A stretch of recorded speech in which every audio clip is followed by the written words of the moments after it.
Deep in the heart of a fractured feudal Japan, an era of chaos and strife, a visionary warlord emerged, a bold strategist who wanted to stamp his name on the historical record by pursuing the unification of Japan. He was Oda Nobunaga, one of the three major heroes of the unified Japanese state. His real story mingles with the legends that have blossomed from his astonishing deeds. His epic campaigns, unflinching resolve, and audacious spirit have inspired generations, drawing both admiration and fear. But what is the story of the man underlying the myth? A tyrannical warrior who pursued absolute control over his opponents? Or a tireless revolutionary who could see beyond the chaos of his time and longed to mold a united Japan under a new order? This is the saga of Oda Nobunaga. Oda Nobunaga was born in 1534 in Nagoya Castle, Aari Prefecture, as the son of Oda Nobuhide, the leader of the Oda clan. His birth occurred in a splintered Japan, right during the Sengoku era, where feudal lords vied for territory and power, sending the country into a seemingly never-ending tailspin of war and scheming. At the time, the Oda clan was a medium-sized stronghold in Owari, controlling a strategic region, but constantly under threat from more powerful clans, such as the Imagawa to the east and the Saito to the north. While not among the most influential in Japan, it had significant regional importance, acting as a bridge between the main trade and military routes in the central region of the archipelago. Oda Nobuhide was a practical leader and a talented warrior. He had cemented the clan's hold over parts of Owari, but his position was continually challenged by internal and external factions. The political situation was volatile, and the clan's future depended on brittle alliances, political marriages, and battlefield victories. Despite his efforts to maintain power, Nobuhide was well aware that the Oda's position was indeed fragile against the merciless backdrop of war. Nobunaga was born into this unstable and challenging environment.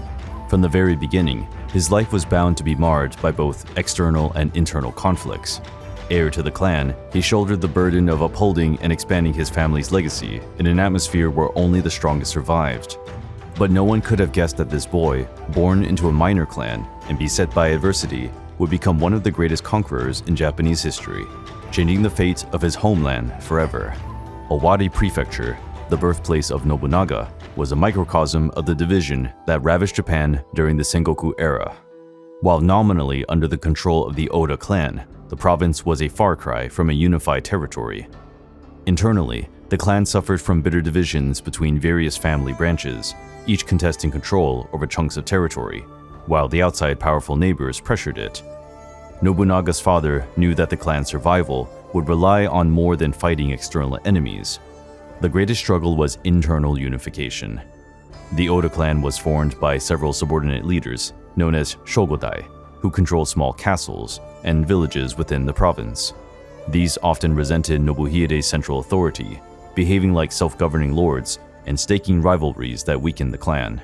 Unifying Owari was a strategic necessity for Nobuhide. Unless he had complete control over the province, he could not efficiently consolidate resources or mobilize troops to face external threats. To achieve this goal, Nobuhide turned to a blend of military force, political alliances, and diplomatic maneuvering. The struggle to unify Owari was far from simple, nonetheless. There were influential individuals from the Oda clan who regarded Nobuhide with distrust, considering his ambitions a threat to the local balance of power. Rather than uniting strong leadership, clan branches often feuded with each other, weakening any efforts at centralization. Nobuhide was also opposed by nobles who wanted to maintain their autonomy, afraid of losing control over their own fiefdoms. Oda Nobunaga grew in this chaotic landscape. From an early age, he not only witnessed his father's external conflicts, but also treachery and intrigue within his own clan. These internal quarrels would shape his outlook on leadership, teaching him that unification could not be attained by sheer strength of arms alone, but also required guile and unwavering commitment. From his father, Nobunaga would inherit the will to unify Owari, but also the certainty that a strong central leader could bring stability to a fragmented land. Oda Nobunaga's childhood was shaped by both freedom and chaos, traits that would shape his rebel spirit and his vision of leadership. As Oda Nobuhide's son, He grew up in Nagoya Castle, among warriors, politicians, and the upheaval of a relentless war era. Nevertheless, opposite to what was expected of a young heir, Nobunaga was renowned for his unruly nature and eccentric behavior. From a noticeably early age, he exhibited a brash personality and scorn for social conventions.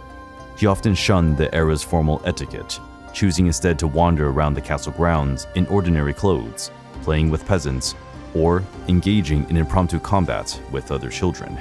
Whereas his brothers diligently adhered to the traditional warrior and noble training, Nobunaga was perceived as a blaze of fire in the woods, shining but unpredictable. Understanding the need to mold the young man for future responsibilities, Nobuhide assigned Hirate Mitsuhide as his tutor. He was a well-respected samurai who had served both the imperial court and the Ashikaga shogunate, as well as being a trusted advisor to the Oda clan when he undertook the monumental task of educating and disciplining the clan's heir. He sensed that Nobunaga's potential was hidden beneath his wayward behavior and that it needed to be channeled into something greater. Under Masahide's guidance, Nobunaga was taught the basics of leadership, military strategy, politics, and administration. Masahide also taught him the value of diplomacy and respect for traditions. Although Nobunaga internally disliked these lessons, the tutor excelled in his patience and ability to harness Nobunaga's energy and intellect, fostering his creativity and strategic thinking. Despite his initial unwillingness, Nobunaga started to absorb Masahide's teachings in surprising ways. He exhibited an innate grasp of power dynamics and an extraordinary ability to step outside traditional boundaries. Instead of simply replicating conventional tactics, Nobunaga defied the norms, propounding bold ideas that frequently shocked his mentors. The relationship between Nobunaga and Masahide was intricate. As Masahide sought to impose discipline, Nobunaga kept testing his limits as if he were constantly daring his tutor to prove him wrong. But Masahide persevered, understanding that Nobunaga's true genius was in his talent for breaking and reinventing the rules. Though bumpy, his upbringing was vital in shaping the young leader. Under Masahide's guidance, Nobunaga started to excel in areas such as military strategy and political order, crafting a unique vision that would later put him ahead of his contemporaries. Nevertheless, the untamed spirit and irreverent nature of Nobunaga lingered, turning him not only into an effective leader, but also a revolutionary in an era of inflexible tradition. However, the chaos boiling over in Owari and outside its borders was about to reach a tipping point. As Nobunaga came of age under the shadow of his clan's machinations and Masahide's lessons, the political and military upheavals in Japan intensified, ushering into a new era, one that the young heir, with his daring vision and untamed spirit, was destined to change forever. Despite its highly fertile land, Owari province was only a minor territory in the complex conflicts between clans during the Sengoku period. But the pragmatic Oda Nobuhide, chief of the Oda clan, understood that the province's strategic position would still make it a major trade route and key to military logistics in such a disturbed period. However, he also knew that, to turn the province into a power, the strong leadership of the Oda clan would be crucial. Although an ambitious ruler, Nobuhide was highly realistic and knew that this Herculean quest probably could not be accomplished in just one generation. That's why solid training for his son and heir, Oda Nobunaga, was so important. While he had appointed Hirate Masahide as a tutor to develop the young man's intellect and discipline, Nobuhide felt that some lessons could only be imparted by himself, especially through his own example. As clan leader, he looked to his son as the heir not only to his name, but also to his ideal of a unified and strong Owari. Nobuhide introduced Nobunaga to the realities of power from an early age. He frequently took the boy to military councils, where the Owari lords discussed strategies, alliances, and war tactics. On such occasions, Nobuhide allowed Nobunaga to watch the mechanics of authority and influence, teaching him the importance of leadership and the ability to control a splinter group of vassals and allies. While the young man seldom spoke at these meetings, Nobuhide noticed his watchful stare, as if he were soaking up each detail of the discussions. He was keen to take Nobunaga to the battlefield, even at an early age, to let him experience the consequences of conflict and the strain of a commander's decisions. Nobunaga closely observed how his father led troops, instilled confidence in the men, and dealt with the pressures of war. His first-hand exposure to the brutal nature and strategy of the battlefield shaped Nobunaga's pragmatic and often merciless approach to leadership. Yet, the father-son relationship was also riddled with conflict. Nobuhide acknowledged Nobunaga's innate genius, but also worried about his unruly nature and contempt for tradition. On more than one occasion, they clashed over how Nobunaga ought to behave as clan heir. Nobuhide scolded his son for his failure to observe etiquette and his fiery actions, afraid that these traits could compromise the future of the family. Nevertheless, Nobuhide never took Nobunaga's potential for granted. He spotted, beneath the young man's defiance, an unyielding spirit and an ability to see outside conformity that could lead the clan to a glittering future. For this reason, while Masahide focused on teaching discipline and virtue, Nobuhide taught his son the practical lessons of survival and power. Oda Nobuhide masterminded major advances in consolidating the Oda clan's power in Owari. He succeeded in unifying fragmented factions of the clan, laying down a significant power footing that would clear the way for his son's deeds. This lack of cohesion was weakening the clan and leaving it vulnerable to powerful neighbors such as the Imagawa and Saito clans. To solidify power, Nobuhide embraced military force and strategic alliances, aiming to build a centralized leadership. One of Nobuhide's major advancements was the 1538 conquest of Kyoto Castle. Until then, it had been controlled by a rival faction within the Oda clan, symbolizing the fragmentation crippling the province. Nobuhide personally spearheaded the campaign to capture the fortress, proving his ability as a strategist and commander. The victory at Kyoto was a notable change for Nobuhide and the Oda clan. The castle not only became the clan's main fortress, but also a strategic hub for future military campaigns, and for Owari's centralized administration. Its location meant it could control the regional trade and military routes, boosting Nobuhide's position against his rivals. Kyoto soon became the heart of the Oda power.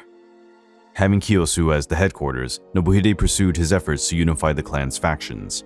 He effectively wielded a blend of marriage alliances, negotiations, and military force to overwhelm dissident leaders and cement control over significant parts of Owari. Nobuhide also dealt with external threats, including constant attacks from the Imagawa, thereby ensuring that the clan could function in relative security. But the Imagawa clan consistently represented one of the greatest external threats to the Oda's rule in Owari. Led by Imagawa Yoshimoto, the clan controlled the provinces of Mikawa, Totomi, and Suruga, forging one of the strongest and most well-organized powerhouses in the region. Imagawa's ambition to expand his territory brought Owari under permanent military and political pressure. From an early stage, Nobuhide understood that, to safeguard the independence of the Oda clan, it would be vital to firmly resist Imagawa raids.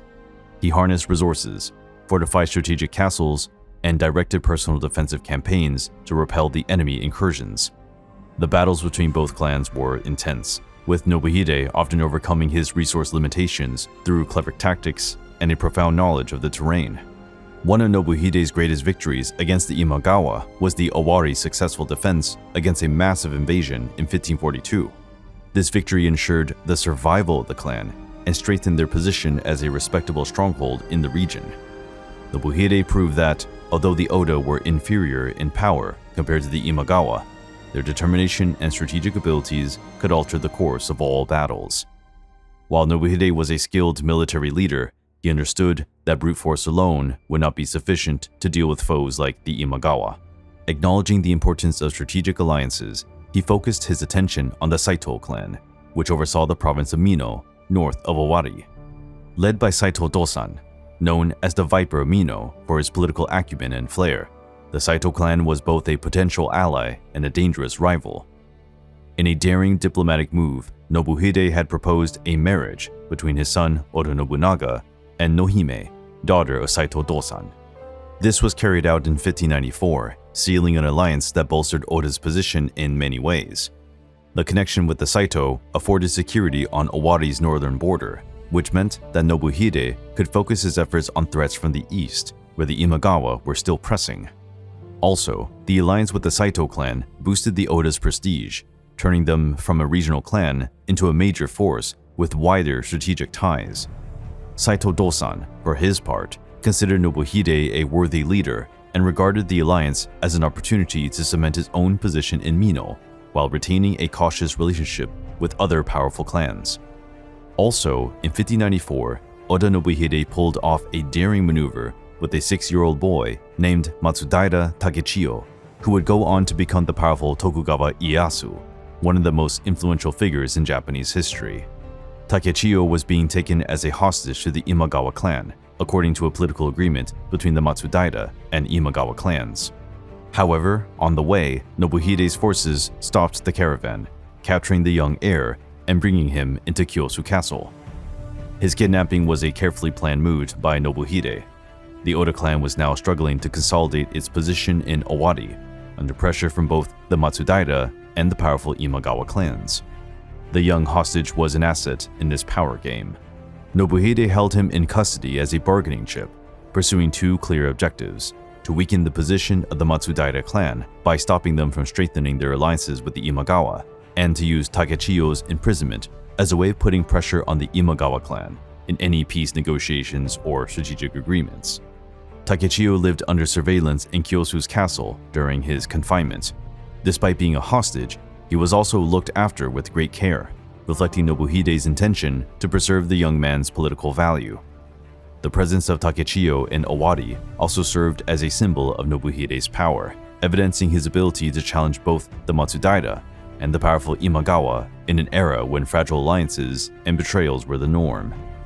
Oda Nobunaga was 15 when he met Tokugawa, and the age difference prevented them from striking up any kind of relationship. But Nobunaga could see that this boy was unique. His sharp eyes and flawless posture indicated that he would become a great man in the future. In 1551, after 2 years of strained negotiations, Nobuhide decided to free Takechiyo and hand him over to the Imagawa clan in exchange for a truce or an agreement that would allow the Oda clan to solidify the forces in Owari without immediate interference from Imagawa. This seemingly straightforward episode played a crucial role. It proved to be a display of political and strategic savvy for Nobuhide, providing a brief respite from external pressures. For Takechiyo, it was the start of a journey that would later transform him into Tokugawa Ieyasu, the man who would unify Japan decades later. Notwithstanding his rebellious youth and quirky nature, Oda Nobunaga began to show signs of the extraordinary leader he would become in his teens. His exceptional vision and capacities to think beyond the traditions of the time were apparent in small but significant gestures and decisions that challenged the expectations of his mentors and allies. He exhibited an unquenchable curiosity, along with a reckless courage that was also a driving force behind his development. Under Hirate Masahide's supervision and the direct influence of his father, Nobuhide, he began to fine-tune his strategic sense and develop a deep understanding of the power dynamics in Owari. Owing to his rebellious ways and lack of reverence for tradition, Nobunaga was known as the Fool of Owari by his critics, but those who observed him closely realized that there was nothing silly about him. Using his unorthodox methods, he accomplished everything he set out to achieve. Although he openly defied tradition and the behavior expectations of an heir, Nobunaga impressed with his critical thinking and ability to anticipate the political movements of the other court members. In 1594, at the age of 15, the incredibly strong Nobunaga displayed an unwavering confidence on the battlefield, and a daring spirit that inspired both admiration and concern in his allies and enemies alike. He was also deeply charming and charismatic, qualities that gradually won the respect of more seasoned warriors. These early leadership signs did not go unnoticed by Nobuhide. Notwithstanding the frequent tensions between father and son, fed by Nobunaga's defiance and unwillingness to follow traditional protocols, Nobuhide acknowledged the latent genius in the boy. He had a mind that not only understood the rules of the game, but also sought to reinvent them. This potential was clear enough for Nobuhide to make a crucial decision: to declare Nobunaga the official heir to the Oda clan. This step, taken around 1594, was an important milestone not only for Nobunaga, but for the future of the Oda clan. With this designation, Nobuhide made it clear that, despite the doubts of some vassals about the young man's maturity, he had faith that Nobunaga could lead the clan in rough times. It was a daring wager, but one that reflected Nobuhide's strategic vision and his belief in his son's outstanding potential. This moment not only signaled the beginning of Nobunaga's transition from a young rebel to an emerging leader, but also put the weight of the Oda clan's future on his shoulders. While the days of greater glory were ahead, the appointment as official heir was the first step for Nobunaga to move on from being just a troublesome boy and start on the path that would lead him to become one of the most influential figures in Japanese history.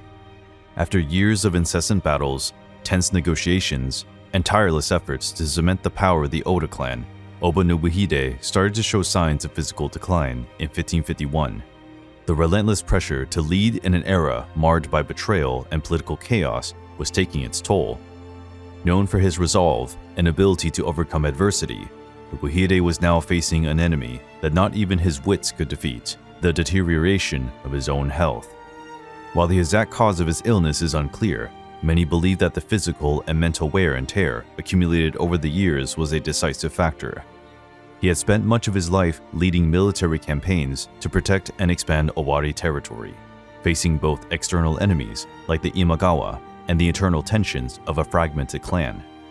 These duties left no room for rest, and the weight of his leadership began to manifest itself in growing weakness.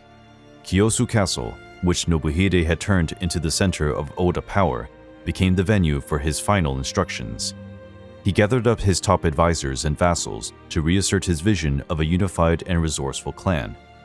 As his health rapidly declined, Nobuhide knew he would not have time to finish his work, but he was confident that he had laid the foundations of his son, Nobunaga, to continue his mission. Already acknowledged as the heir, Oda Nobunaga gradually began to take on more responsibilities under his father's watchful eye. Despite his concerns about his son's eccentric behavior, Nobuhide passionately believed in Nobunaga's talent and his ability to lead in such a tumultuous time. He handed over to Nobunaga not only the leadership of the clan, but also the burden of hope for a future where Oda could not only survive, but thrive. Late in 1551, Nobuhide fell victim to a crippling illness. His death was the end of an era for the Oda clan, while leaving a lingering legacy of strength and resilience. While Owari province was still splintered between different branches of the Oda clan, it was already displaying signs of the power it would become. But it would still be beset by internal and external threats. Nobuhide left this world knowing that his son, with all his potential and ambition, would have to face even bigger challenges to solidify what he had started. In early 1551, Oda Nobuhide's funeral provided a stage for the political tensions that were boiling within the Oda clan. The death of Nobuhide, who had kept the clan together through his leadership strength and strategic ability, resulted in a power vacuum that quickly led to divisions and uncertainty. While Nobuhide had expressly named Oda Nobunaga as his heir, the succession was not widely accepted. The 17-year-old Nobunaga was seen by many vassals as a reckless and eccentric boy who threatened the stability of the clan with his lack of respect for conventions. This contrasted sharply with his younger brother, Oda Nobuyuki, whose respectful demeanor and persona, more in line with traditional expectations, made him an attractive choice for the clan's conservative branches.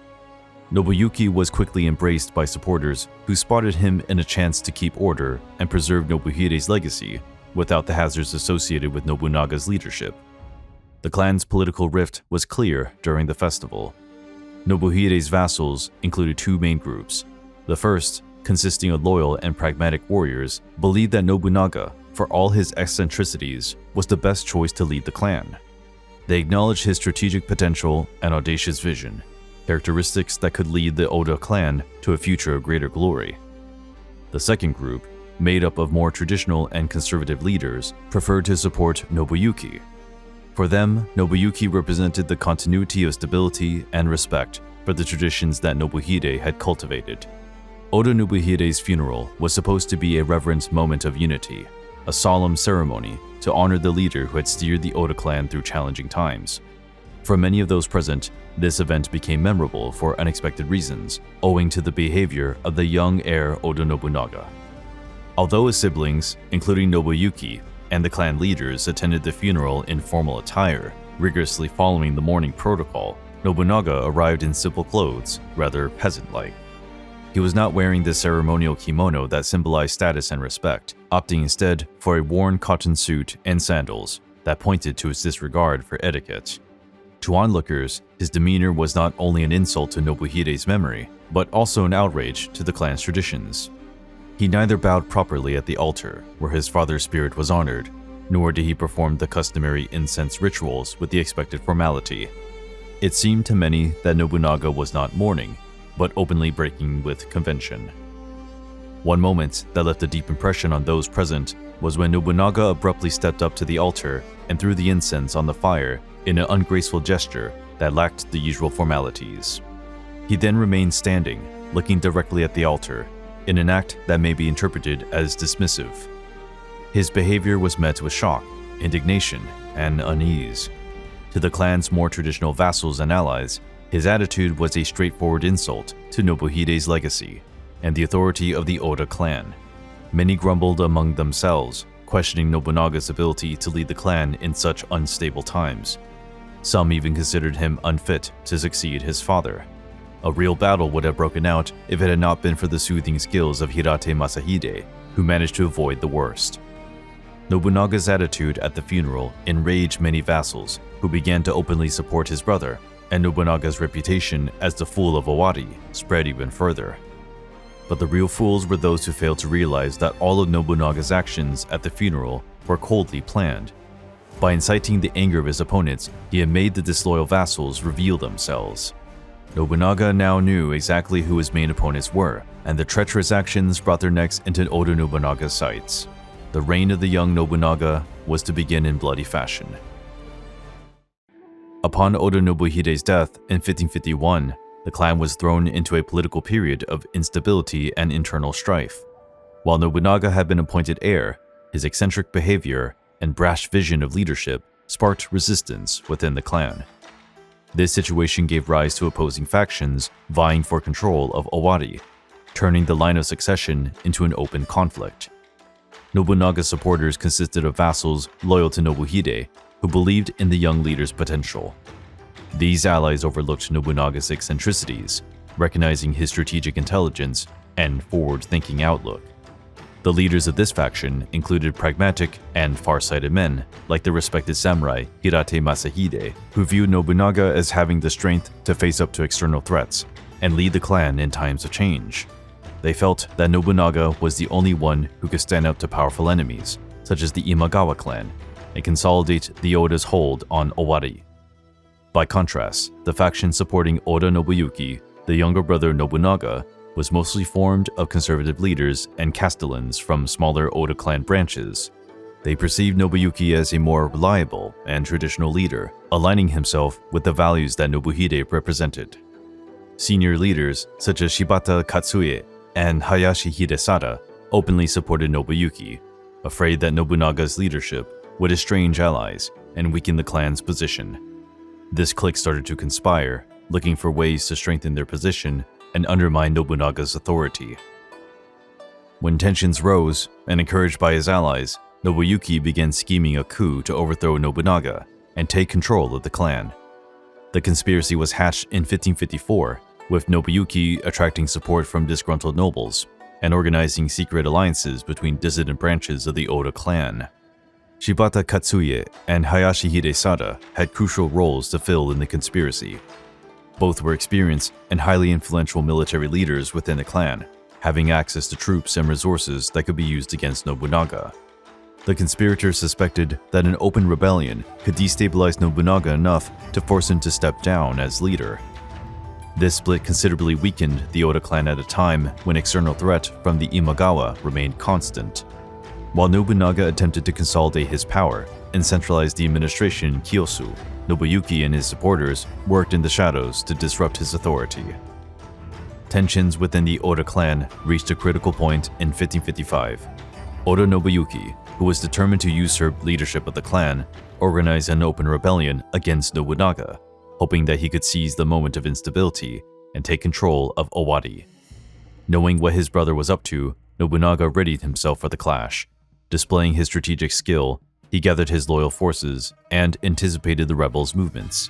The crucial battle took place near Ino, a strategic area that controlled important routes within the province. Although numerically inferior, Nobunaga's forces were comprised of experienced and deeply loyal warriors.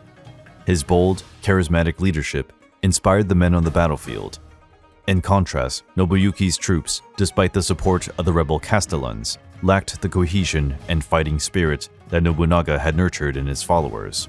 When the forces met at Ino, Nobunaga employed unexpected tactics to throw the enemy off balance. He resorted to flanking maneuvers and surprise strikes, exploiting the terrain to his advantage. The battle was fierce and brutal. By the height of the confrontation, Nobuyuki's lines had started to crumble. Perceiving imminent defeat, a number of his allies retreated, leaving him vulnerable.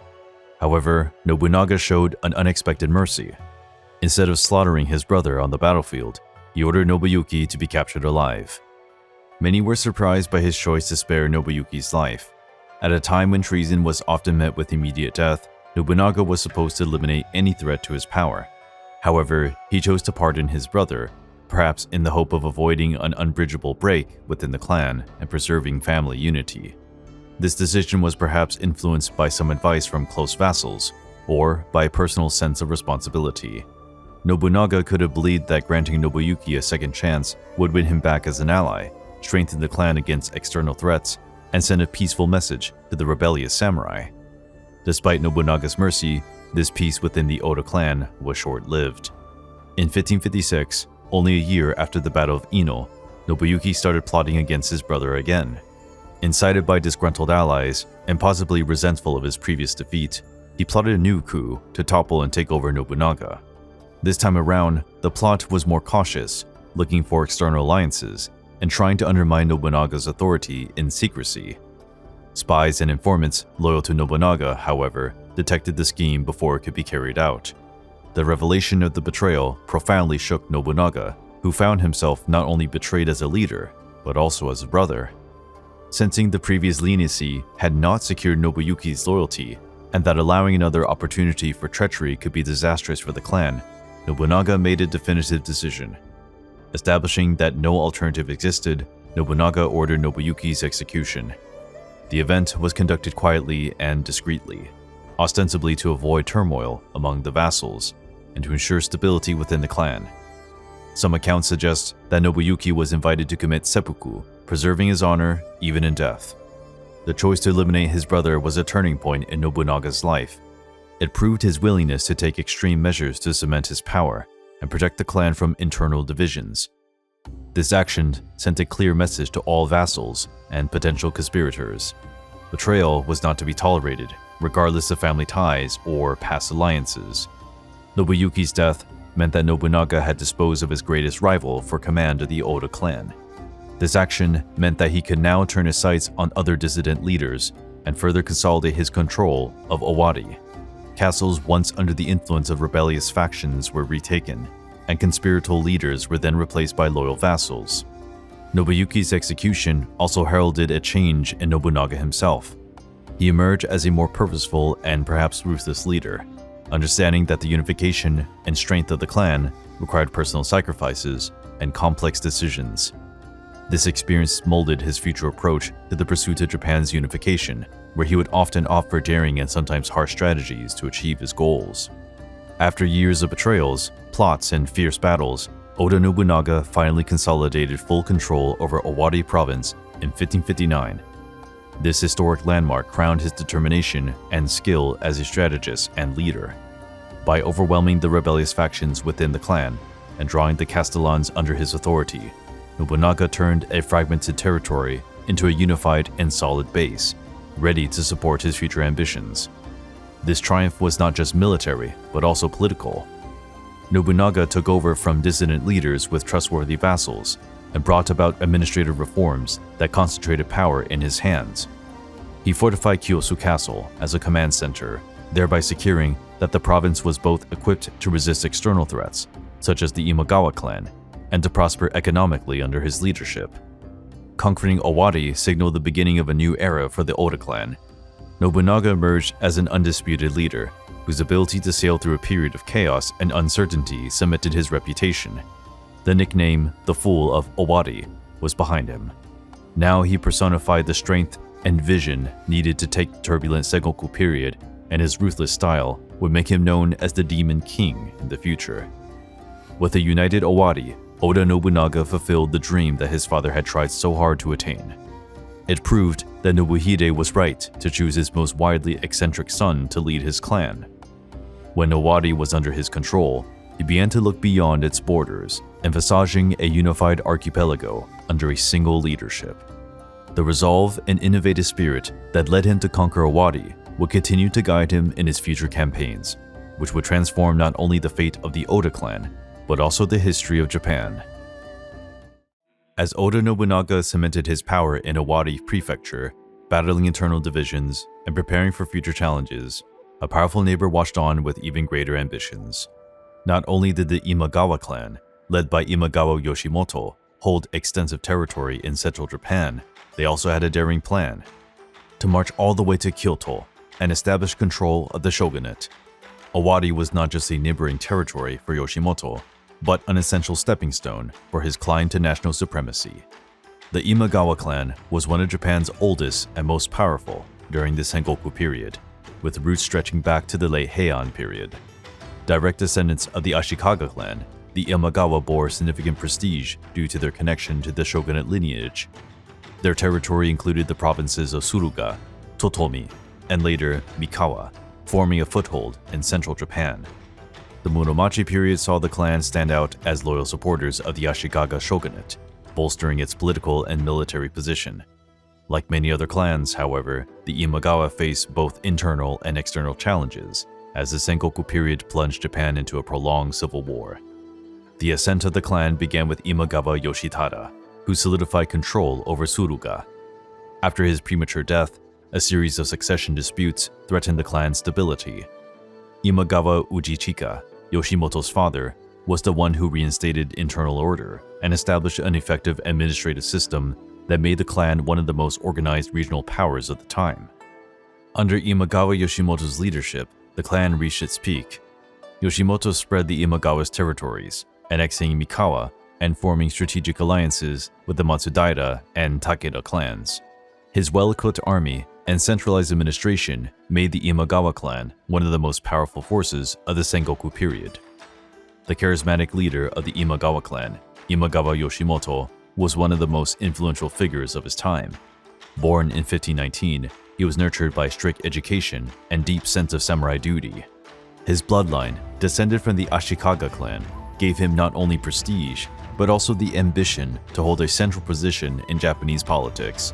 Yoshimoto was a refined ruler, blending the virtues of a warrior and a statesman. Yoshimoto was raised on Confucian principles and Zen Buddhism, something that shaped his vision of leadership and governance. He was a great believer in the power of order, both in the military and in civil administration. A patron of the arts, Yoshimoto highly valued culture and scholarship, casting the image of a leader who sought not only to expand his domains, but also to bring stability and progress to his lands. However, despite being an educated tyrant, strength of arms was an indispensable tool for Yoshimoto to achieve his goals. He viewed the Sengoku period as an excellent opportunity to ascend to the top of the Japanese political system and restore order under his leadership.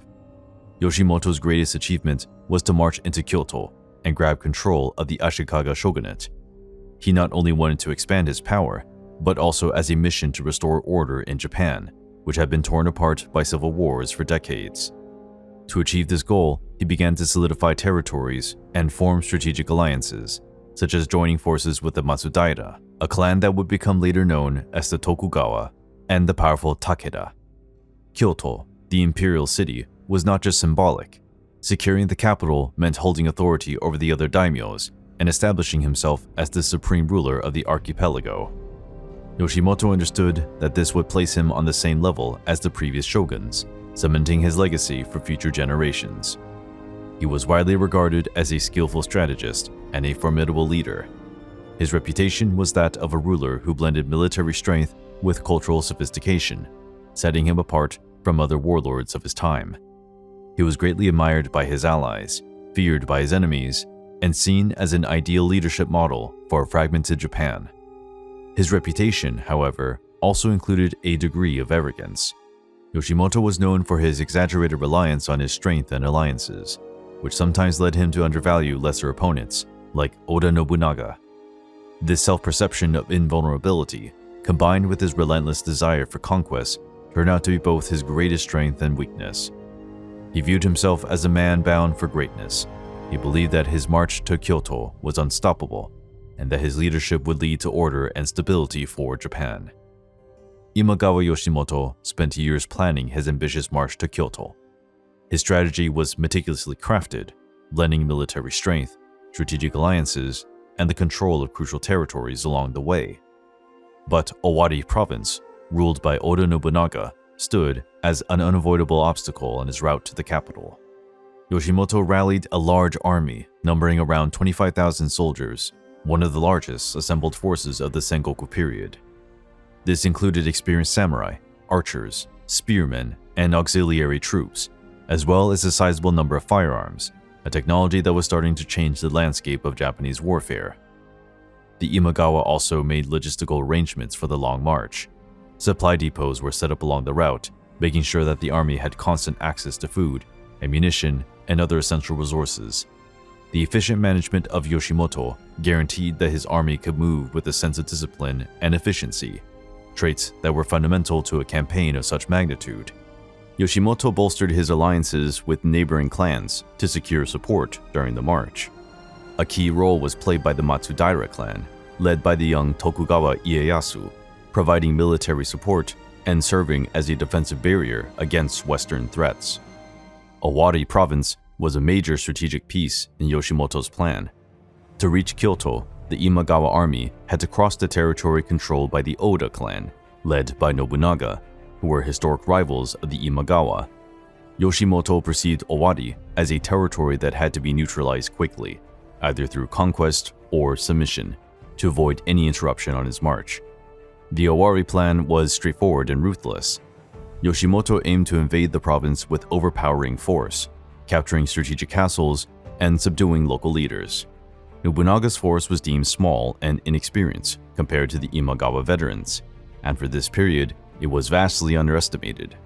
Yoshimoto felt that the numerical superiority and reputation of his army would be sufficient to guarantee a quick and decisive victory. Defeating Owari would bolster the Imagawa's position as an impenetrable force, deterring any opposition along the road to Kyoto.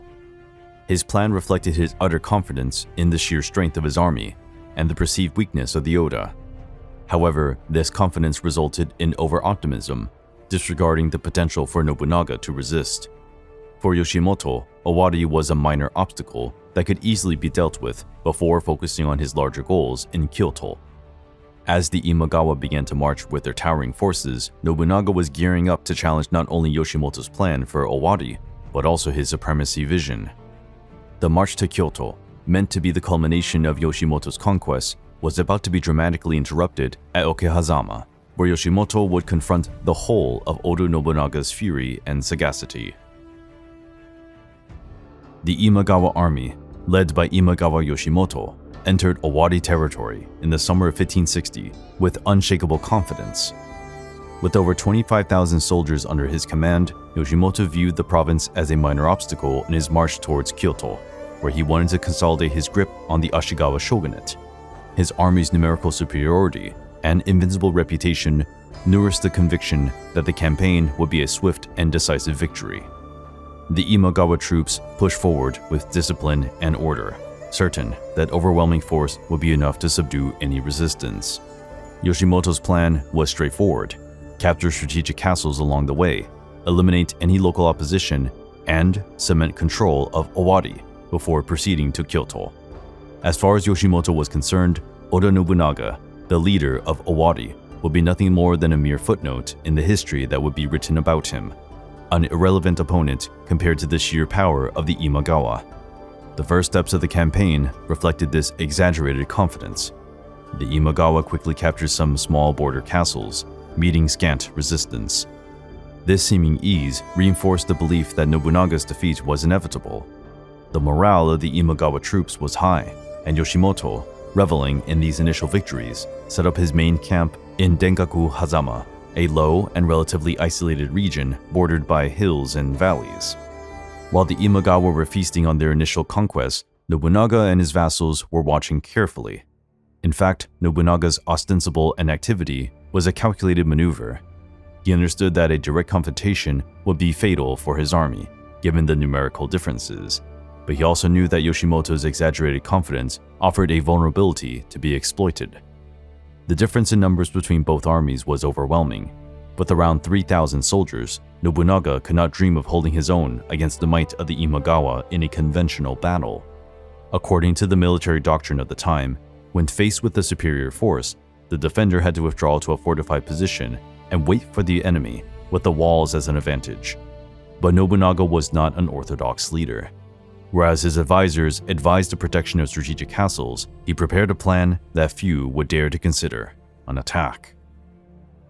Even as the Imagawa established themselves in Denkaku Hazama, his troops began to relax. Victory looked so certain that the commanders failed to take precautions against surprise attacks.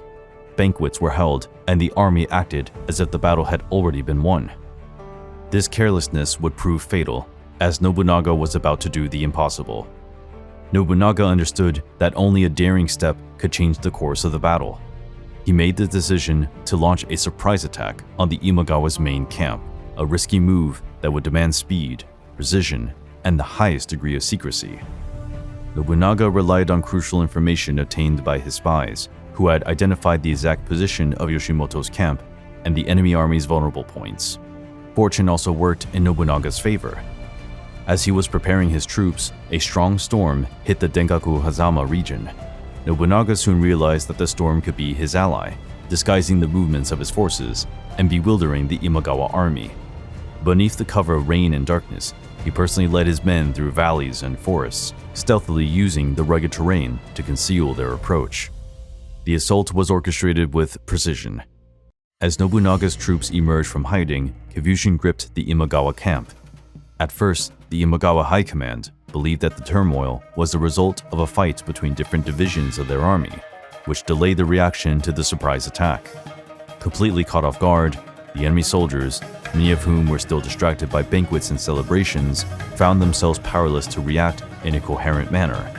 Nobunaga charged with ruthless ferocity, focusing on destabilizing Yoshimoto's command center. Imagawa Yoshimoto, initially at a loss to grasp the gravity of the situation, tried to mount a resistance in the ensuing chaos. Together with his personal guards, Yoshimoto believed that the turmoil would be brought under control quickly, and, donning his ornate armor, strode confidently into the camp. Yet, he soon found himself surrounded by the relentless advance of Nobunaga's troops. Distraught by the confusion and the storm that reduced visibility, Yoshimoto was attacked by enemy soldiers who stormed the command center. He initially tried to fight back, wielding his sword and standing his ground as a leader, but ended up being knocked down by a series of swift and fatal blows. This leader, who had marched so boldly towards Owari, was now lying on the muddy soil of Denkaku Hazama, a victim of his own arrogance and Nobunaga's genius. Yoshimoto's death brought the Imagawa camp to a complete collapse. Stripped of clear leadership, the troops panicked and fled in all directions, deserting their weapons and supplies. Many of Imagawa's allies, sensing the inevitable defeat, deserted or surrendered to Nobunaga's forces. The rout was so disorganized that a large part of the army simply disappeared in the ensuing chaos. The Battle of Okehazama was a brilliant display of Oda Nobunaga's military genius. With crushing numerical inferiority, he changed the rules of combat by turning a seemingly impossible situation into an absolute triumph. His magisterial use of espionage, terrain, and weather conditions not only confused the enemy, but also showed his capacity to think beyond the conventions of the time. Nobunaga challenged military orthodoxy with a bold surprise attack, executed with ruthless precision. His capacity to rally his men, regardless of how uneven the odds were, proved his unparalleled charisma and leadership. He sensed that Yoshimoto's overconfidence was a shortcoming, and tapped into it with scathing effectiveness. The result was a victory that not only wiped out a powerful rival, but also declared to Japan that a new kind of leader had emerged, a strategist combining boldness and intelligence with an unwavering resolve to shape the nation's destiny. His victory at Okehazama not only eliminated the Oda clan's greatest rival, but also cemented their control over Owari province. Nobunaga used his prestige to draw support from vassals who had been reluctant to follow him. He generously rewarded warriors who distinguished themselves in battle, building loyalty among his men and creating a solid foundation for the Oda clan. The victory also resonated on a national level, raising Nobunaga from a regional leader to a respected figure throughout Japan. Many daimyo started to recognize him as a brilliant strategist, capable of overcoming and overwhelming odds with his daring and intelligence. This growing reputation drew in new allies and opened the door to diplomatic alliances that further strengthened his position. On the domestic front, Nobunaga seized the moment to reorganize his administration. He changed inefficient leaders for loyal vassals and introduced reforms to strengthen governance in Aari. These steps ensured stability and equipped the Oda clan for the upcoming challenges of the expansion campaigns. As the Imagawa clan collapsed, Tokugawa Ieyasu, who had served as the vassal of the Imagawa, was presented with a fantastic opportunity to regain his clan's independence. Immediately, Ieyasu, stationed in Mikawa, began to consolidate his control over the province. Far from the shadow of Yoshimoto, he succeeded in rallying his vassals and proclaiming the autonomy of the Matsudaira clan, which would later be renamed the Tokugawa clan. Ieyasu's political abilities allowed him to manage successfully through the uncertainty of the period. He kept cordial relations with Nobunaga and formed an alliance with him, recognizing the strength of the new ally and the importance of maintaining regional stability. Ieyasu also used the moment to bolster his military forces and secure strategic alliances, putting himself in a prominent position that would shape Japan's future. As Nobunaga emerged as a central figure in Aari, Ieyasu began his own journey, paving the way to become one of Japan's three great unifiers. Winning Okehazama was a landmark that reaffirmed Oda Nobunaga's status. Once a young daimyo who was seen as eccentric and beneath the notice of his peers, he was renowned as a brilliant strategist and a truly audacious leader. His defeat of Imagawa Yoshimoto, one of the Sengoku period's most powerful warlords, not only impressed his allies, but also his enemies. His charisma and ability to decisively inspire his men were not rooted in inherited traditions, but in a sharp vision of a new future for Japan. Oda Nobunaga distinguished himself by his groundbreaking approach to managing vassals. Whereas many daimyo founded their alliances and rewards on blood ties or hierarchical status, Nobunaga pursued a meritocratic system that prized competence, loyalty, and results. He often rewarded those who displayed outstanding ability on the battlefield or in management, quite apart from their social background. One striking example was Toyotomi Hideyoshi, originally known as Kinoshita Togichiro, born in 1537 to a humble peasant family.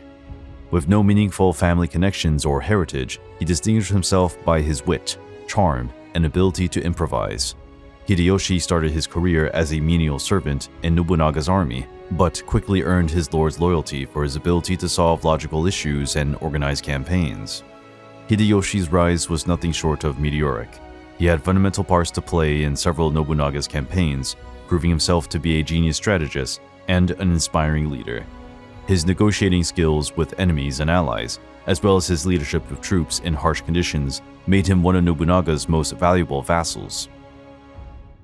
Recognizing his services, Nobunaga awarded him command positions, and, eventually, lands and titles, which solidified his position as one of Oda's leading generals. Not only did this exercise in meritocracy broaden the pool of talent open to Nobunaga, but it also encouraged the loyalty and commitment of his vassals, all of whom saw their leader as an opportunity to rise through the ranks based on merit. Moreover, Nobunaga was known for generously rewarding his vassals after major victories. He would distribute land, wealth, and titles as a way of cementing alliances and assuring that his subordinates remains committed to his vision. These rewards were tactically calculated to bolster his position and minimize the likelihood of betrayals or defections. Yet, Nobunaga was also unforgiving of those who challenged him or proved weak. He was quick to replace incompetent leaders or punish disloyal vassals, sending a clear message around that his leadership was based on discipline and results. This principle of fostering merit and showing contempt for mediocrity established Nobunaga as a respected and feared leader, able to keep an army cohesive and loyal throughout the upheavals of the Sengoku period. He was particularly fond of Europeans, especially the Jesuit missionaries who started arriving in Japan in the 16th century. He frequently met with prominent figures such as Louis Frois, who depicted Nobunaga in his writings as a unique leader, open-minded and inquisitive about the world beyond Japan.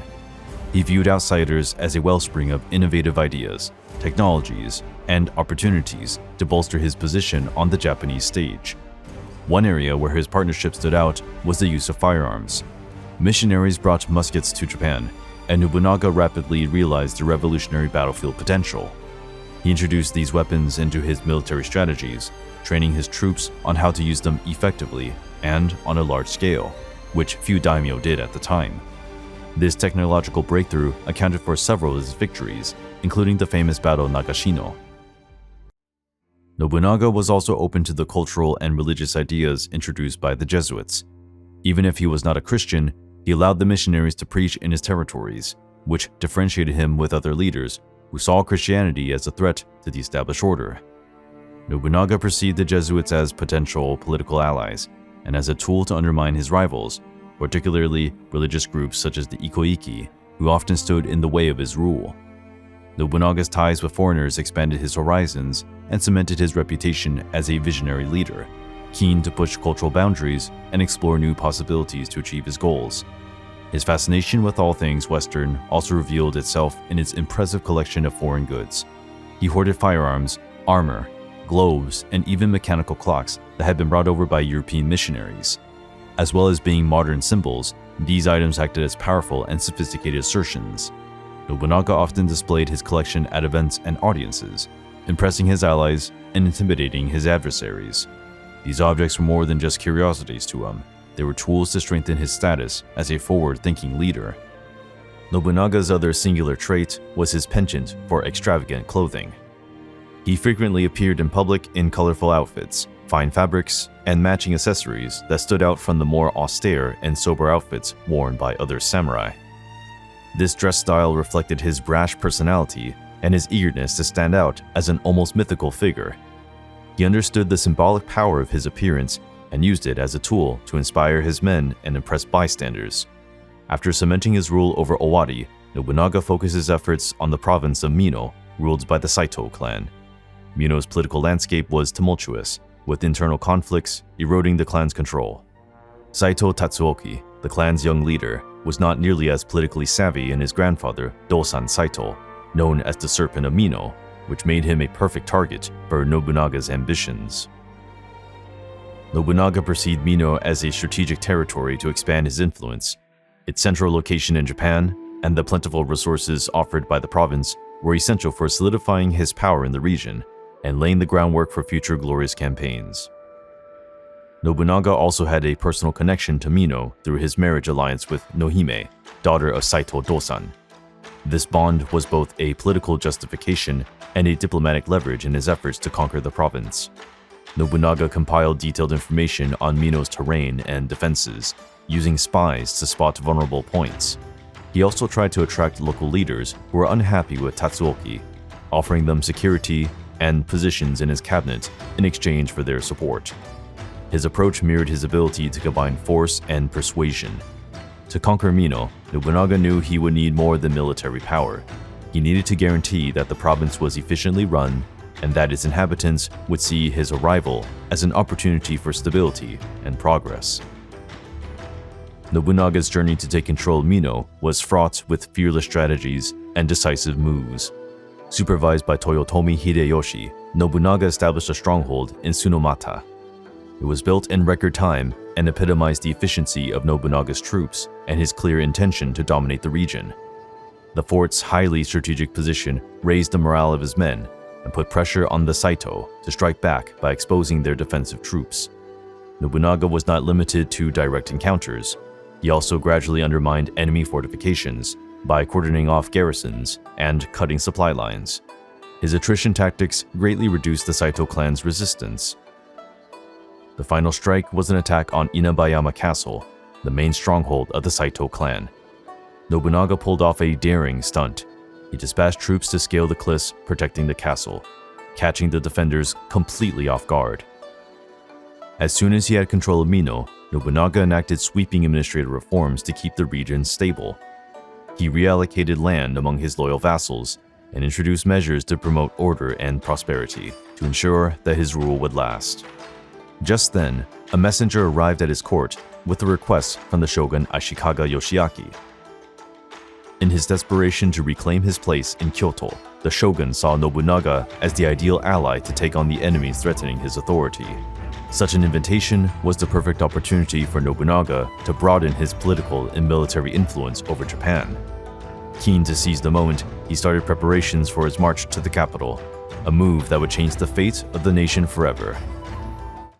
Having successfully seized the province of Mino and established his base in Gifu, Oda Nobunaga was on his way to a scheduled meeting with Ashikaga Yoshiaki, known as the Wandering Shogun, since he was exiled from the imperial capital, Kyoto, and was constantly on the move after being ousted by rival factions that had seized control of the city. An alliance with Yoshiaki would offer him the chance to enter Kyoto in a legitimate guise, using the reinstatement of the shogun as a rationale for his own rise. This meeting would represent the beginning of a new era, where Nobunaga would not only display his military strength, but also his ability to maneuver alliances and reshape the Japanese balance of power. The Ashikaga shogunate was founded in 1338, marking the beginning of the Muromachi period in Japan. It emerged after the collapse of the famous Kamakura shogunate. The Ashikaga regime initially managed to focus power in Kyoto and restore some stability to the country. However, its leadership was frequently challenged by internal and external conflicts. But during the Sengoku era, the shoguns gradually lost much of their authority, and Japan was split into several provinces ruled by regional daimyo in a constant struggle for power. Notwithstanding their symbolic position as Japan's military leaders, the Ashikaga shoguns became ever more dependent on the support of powerful clans. Ashikaga Yoshiaki's downfall as shogun was punctuated by political intrigue and rivalries among powerful Sengoku clans. Following the death of his predecessor, Ashikaga Yoshiteru, in 1565, Yoshiaki stepped into power in a fragile position. Yoshiteru had been murdered by the Miyoshi clan, one of the main supporters of the shogunate, but who had turned against the Ashikaga dynasty in pursuit of greater control over Kyoto. Architects of the coup against Yoshiteru were the three Miyoshi clan leaders, known as the Three Miyoshi. With the clever Matsunaga Hisahide, a sharp and ambitious strategist, they captured Kyoto and essentially sidelined the power of the shogunate. Once the coup was over, they diminished its role to that of a symbolic figure. Yoshiaki, Yoshiteru's younger brother, sought support to rebuild the Ashikaga family's authority. Without an army or strong allies, he was forced to flee Kyoto. Yoshiaki wandered between provinces for years, hunting for daimyo willing to support him. This is how he became known as the Wandering Shogun. The shogun went to Oda Nobunaga to meet an ally who could restore him to power. When they met, Nobunaga pledged to deploy his army to escort Yoshiaki back to Kyoto and wipe out his opponents. Yoshiaki, in return, would recognize Nobunaga as his main protector and ally, giving him considerable influence over the affairs of the shogun. Once Nobunaga and Yoshiaki signed an alliance, preparations for the march towards Kyoto began immediately. Nobunaga gathered his troops in Gifu, assuring that he was ready to face any resistance on the way. Escorting Yoshiaki would be a demonstration of force meant to consolidate his position as an emerging leader on the national stage. The three challenges expected included opposition from powerful clans, such as the Miyoshi clan, which still controlled parts of Kyoto and its surroundings. These rivals had significant military experience and would not yield easily. Furthermore, Nobunaga knew that he needed to secure the support of the local populations along the route, avoiding uprisings or alliances between the smaller clans and their enemies. Logistics were also critical. He carefully arranged his troops' weapons, food, and equipment supplies to ensure that nothing was left to chance. He also relied on spies to monitor his opponent's movements and anticipate ambushes. Crossing the province of Omi would not be an easy task. Nevertheless, these lands were under the control of the proud Rokaku clan, openly opposed to the restoration of the Ashikaga shogunate. The Rokaku had established their sway in the region for decades and did not welcome Nobunaga's rise as Yoshiaka's protector. Nobunaga knew that a confrontation was unavoidable and readied his army for a ruthless campaign against the Rokaku. He not only made use of his military superiority, but also explored internal dissent within the rival clan. encouraging desertions and securing local allies who would facilitate the passage of his troops. His resolve to cross Omi proved his ability to combine brutal force with diplomacy, marking another step on his journey to the imperial capital. He began his military operations in 1568 by storming strategically important castles such as Kannonji and Mitsukuri. Capturing Kannonji Castle, the Rokaku's main stronghold, was a decisive milestone. After fierce fighting and skillful military maneuvers, Nobunaga forced the Rokaku leaders, Yoshikata and his son, Yoshiharu, to retreat into the mountains, effectively dismantling the clan's power in the region. As a result of the Rokaku's fall, he secured control over the province of Omi, granting a safe route for his march to Kyoto, and scoring another crucial step in his rise to power. Nobunaga finally reached the imperial capital in October 1568. His move into Kyoto was nothing short of triumphant. Many local rivals, such as the remnants of the Miyoshi clan, fled or surrendered before Nobunaga's prestige and strength, avoiding a direct confrontation. This perceived absence of opposition made it easier for Nobunaga to occupy the city. Following Nobunaga's arrival, Ashikaga Yoshiaki was reinstated as shogun in a symbolically charged ceremony. However, Nobunaga made it clear that his intention was not to serve the shogun submissively, but to establish himself as an influential force behind the throne. He undertook the role of city protector and administrator, rearranging Kyoto to secure order after years of conflict. Having driven his rivals out of the region, he also turned his attention to pacifying Kyoto. He started rebuilding war-torn areas, guaranteeing the safety of trade routes, and strengthening ties with the imperial court. These actions cemented his authority and won the support of the local population, who saw him as a leader who could bring stability and prosperity. These strategic moves signaled Nobunaga's transition from a regional leader to a central figure on Japan's political scene, cementing his position as the real power behind the shogunate. During the Kyoto pacification process, Nobunaga became acquainted with an unexpected ally, Akechi Mitsuhide. Originally attached to the court of the shogun, Ashikaga Yoshiaki, Mitsuhide was noted for his diplomatic skills and insight into the imperial capital's intricate political dynamics. His loyalty to the shogun captured Nobunaga's attention, who clearly saw Mitsuhide's potential as a skilled strategist and administrator. Akechi Mitsuhide swiftly became a central figure in Nobunaga's government, shouldering important responsibilities like managing new conquered territories and negotiating with influential figures at the imperial court. He undertook a key role in consolidating Nobunaga's power in Kyoto, stabilizing the city, and securing the support of the local aristocracy. Oda Nobunaga considered Akechi Mitsuhide to be highly prized, and, as they usually rewarded their vassals for their achievements, Mitsuhide became increasingly powerful within Nobunaga's court. Little did Nobunaga know that Mitsuhide would soon have a far greater impact on his government than the leader of the Oda clan could have ever imagined. Having reinstated the Ashikawa shogunate to its throne in Kyoto, the relationship between Oda Nobunaga and Ashikaga Yoshiaki, at first grounded in a strategic alliance, started to fray. Although Nobunaga looked at it as an opportunity to expand his influence and cement his position as the real power behind the throne, Yoshiaki hoped to recapture the authority that the dynastic shoguns had long since lost. These differing goals led to a rift between the two, which intensified over time. One of the main reasons for the tension was Nobunaga's centralizing posture. He had no hesitation in imposing his authority over Kyoto and its surroundings, rearranging the local government and limiting Yoshiaki's influence. Although the shogun had just been restored to the throne, he soon found that his position was more of a symbolic nature than a real one, as Nobunaga made the key decisions in both the political and military fields. In his new powerful position, Nobunaga aspired to even greater goals. He sought the complete unification of Japan, ending the chaos of the Sengoku period, where rival clans were constantly fighting for power and authority. To that end, he centered his efforts on subduing rival clans and cementing central authority. One of his immediate goals was to undermine religious factions, such as the Iko-iki, who were a significant threat to his authority. The Iko-iki were groups of warrior monks and armed peasants pursuing the teachings of Pure Land Buddhism and fiercely opposing the control of the daimyos. They managed strategically important territories like the Kaga region, and Osaka's powerful Ishiyama Honnō-ji Castle, acting as a stronghold of military and spiritual resistance.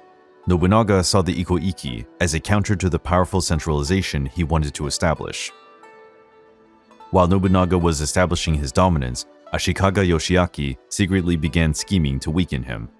Growing increasingly displeased with his symbolic role and determined to restore the shogunate's autonomy, Yoshiaki began a series of diplomatic and political moves to form alliances against Nobunaga. He looked for support from powerful clans such as the Takeda, Azai, Asakura, and Mori, besides stirring up revolts from religious groups including the Iko-iki, offering them moral and political support in return for the resistance to Nobunaga's power. His actions did not go entirely unnoticed by Nobunaga, who quickly perceived the threat posed by the shogun's maneuvers. This intense intrigue was the beginning of escalating tensions, but the shogun had not been counted on the fact that Nobunaga, apart from his many qualities, would prove to be an expert in the tricky realm of intrigue. Nobunaga understood striking the shogun directly, militarily, or politically would cause an irreparable blow to his legitimacy and prestige amongst the other clans and the imperial court. This could unite his enemies against him and jeopardize his position as protector of the shogunate. He chose an indirect approach to weaken Yoshiaki's authority and trigger him into acting impulsively. As an unexpected gesture, Nobunaga pardoned the shogun's old enemy, Matsunaga Hisahide, a crafty strategist who had previously been involved in the coup that overthrew the shogunate and forced Yoshiaki into exile. Furthermore, Nobunaga strengthened the Matsunaga clan by drawing it into the Oda clan's ring of allies. This move was not just an act of military pragmatism, but also a psychological blow against Yoshiaki. By upgrading an outspoken foe of the shogun to a prestigious position, he undermined Yoshiaki's symbolic authority even further and displayed his inability to control the coalitions around Kyoto. This deeply enraged the shogun, who viewed Nobunaga's action as a blatant insult to his power and betrayal. Under pressure and debased, Yoshiaki felt driven to act more decisively against Nobunaga. By 1570, Yoshiaki had begun to mobilize his resources and influence to build a powerful coalition against Nobunaga. He leveraged his position as shogun to legitimize the formation of an alliance of daimyos and religious factions who all shared the same wish to curb Nobunaga's burgeoning hegemony. Key allies in the coalition included influential clans such as the Takeda clan, headed by Takeda Shingen, one of the most well-respected strategists of the Sengoku period, who saw Nobunaga as a threat to his hold on Kai province. The Azai and Asakura clans promptly allied themselves with Yoshiaki out of territorial concerns. Meanwhile, the powerful Mori clan, controlling vast swaths of western Japan, provided essential naval and logistical support for the coalition's efforts. Finally, the warrior monks and their supporters offered additional military strength, drawing on their military experience in combating samurai forces. Yoshiaki used his influence at the imperial court to bolster his legitimacy of his actions, portraying Nobunaga as a usurper who flouted traditions and the power balance. He sent envoys to negotiate agreements between the clans and foster a common sense of urgency among the allies. This coalition posed an unprecedented threat to Nobunaga. He faced, for the first time, a comprehensive and coordinated alliance comprising some of Japan's most powerful clans. While fragmented in specific objectives, the coalition shared a higher purpose: to stop Nobunaga's rise and uphold the established order. As the coalition formed, Nobunaga proved he was prepared to face his opponents. He had already established a loyal and proficient base of allies who would play crucial roles in the battles to come. His main allies included Tokugawa Ieyasu, who would supply key military and logistical support. His battlefield experience and Mikawa control provided a secure rearguard for Nobunaga's campaigns. Toyotomi Hideyoshi, noted for his creativity and improvisational skills, was an all-around commander who skillfully led troops. Shibata Katsuie, a veteran general, had once been Nobunaga's enemy, supporting his brother in the struggle to dominate the Oda clan. But after having been defeated and forgiven by Nobunaga, he vowed vassalage to the new leader of the Oda clan. Shibata Katsuie went on to become one of Nobunaga's most loyal servants, leading his men with bravery and guile. The resourceful Matsunaga Hisahide, newly reintegrated as an ally, brought strategic knowledge and a profound understanding of Kyoto's political scene, helping Nobunaga to neutralize the shogun's influence at the imperial court. Besides his allies, Nobunaga had a well-equipped and trained army. He had introduced firearms on a large scale, using European arquebuses in tactically innovative ways. This technology provided him with a significant advantage over traditional armies, because, with minimal training, he could instruct a peasant in the use of these weapons, while it took years to educate a competent archer. His abilities to quickly mobilize resources and maintain efficient supply lines also enhanced his logistical superiority. Nobunaga guaranteed that his soldiers were well-fed, armed, and motivated. He also played an effective role in dividing his opponents, harnessing internal rivalries between coalition members. He bargained with smaller clans to secure that part of the alliance would remain inactive or even change sides during conflicts. With skilled allies, superior military power, and a flawless strategic approach, he was poised to take on the coalition led by Yoshiaki. Nobunaga was also about to face his biggest challenges yet. Following the establishment of the Ashikaga Yoshiaki-led coalition, Nobunaga found himself dealing with a period of ongoing warfare that tested his military, strategic, and political skills. Significantly early challenges included coordinated attacks by groups of warrior monks known as ikoiki. Together, these bands combining religious fervor with military experience unleashed attacks on territories controlled by Nobunaga, forcing him to commit significant resources to curbing the threat. The ikoiki had strategically positioned strongholds, such as the Ishiyama Honnō-ji Castle in Osaka, and footholds in Kaga and Nagashima. These redoubts functioned as resistance camps against Nobunaga's push and represented an ideological challenge, as they opposed the centralized power that Nobunaga was trying to establish. Their attacks involved ambushes, siege operations, and assaults on supply routes, which destabilized Nobunaga's newly conquered territories. To deal with the warrior monks, Nobunaga mobilized his troops in drawn-out campaigns. He personally led expeditions to retake control of key areas, while trying to internally fragment the ikoiki, resorting to diplomacy to counteract peripheral allies and isolate their main strongholds. These initial campaigns were merely a prelude to the more intense clashes to come, signaling the beginning of a conflict that would define the course of the anti-Nobunaga coalition war. Among the most telling events in this war against Nobunaga was the July 1570 Battle of Anegawa. In alliance with Tokugawa Ieyasu, Nobunaga fought the combined forces of the Azai and Asakura clans near the Anegawa River in Omi province.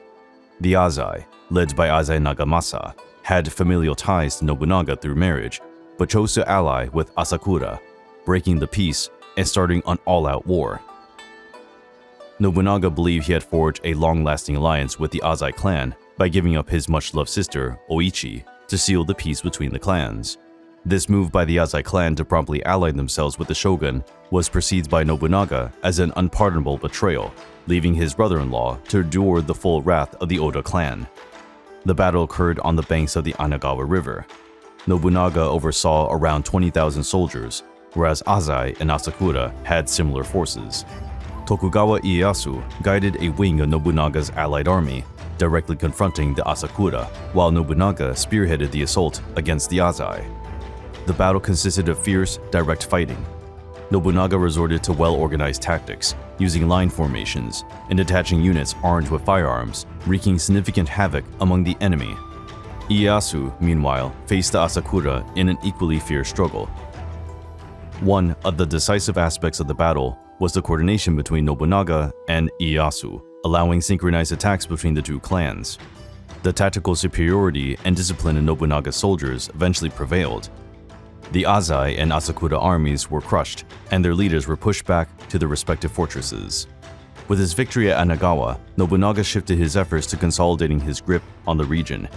He started laying siege to Yokoyama and Odani castles, two of the Azai clan's main strongholds. The fortresses were strategically vital, controlling critical routes that connected Omi to other provinces.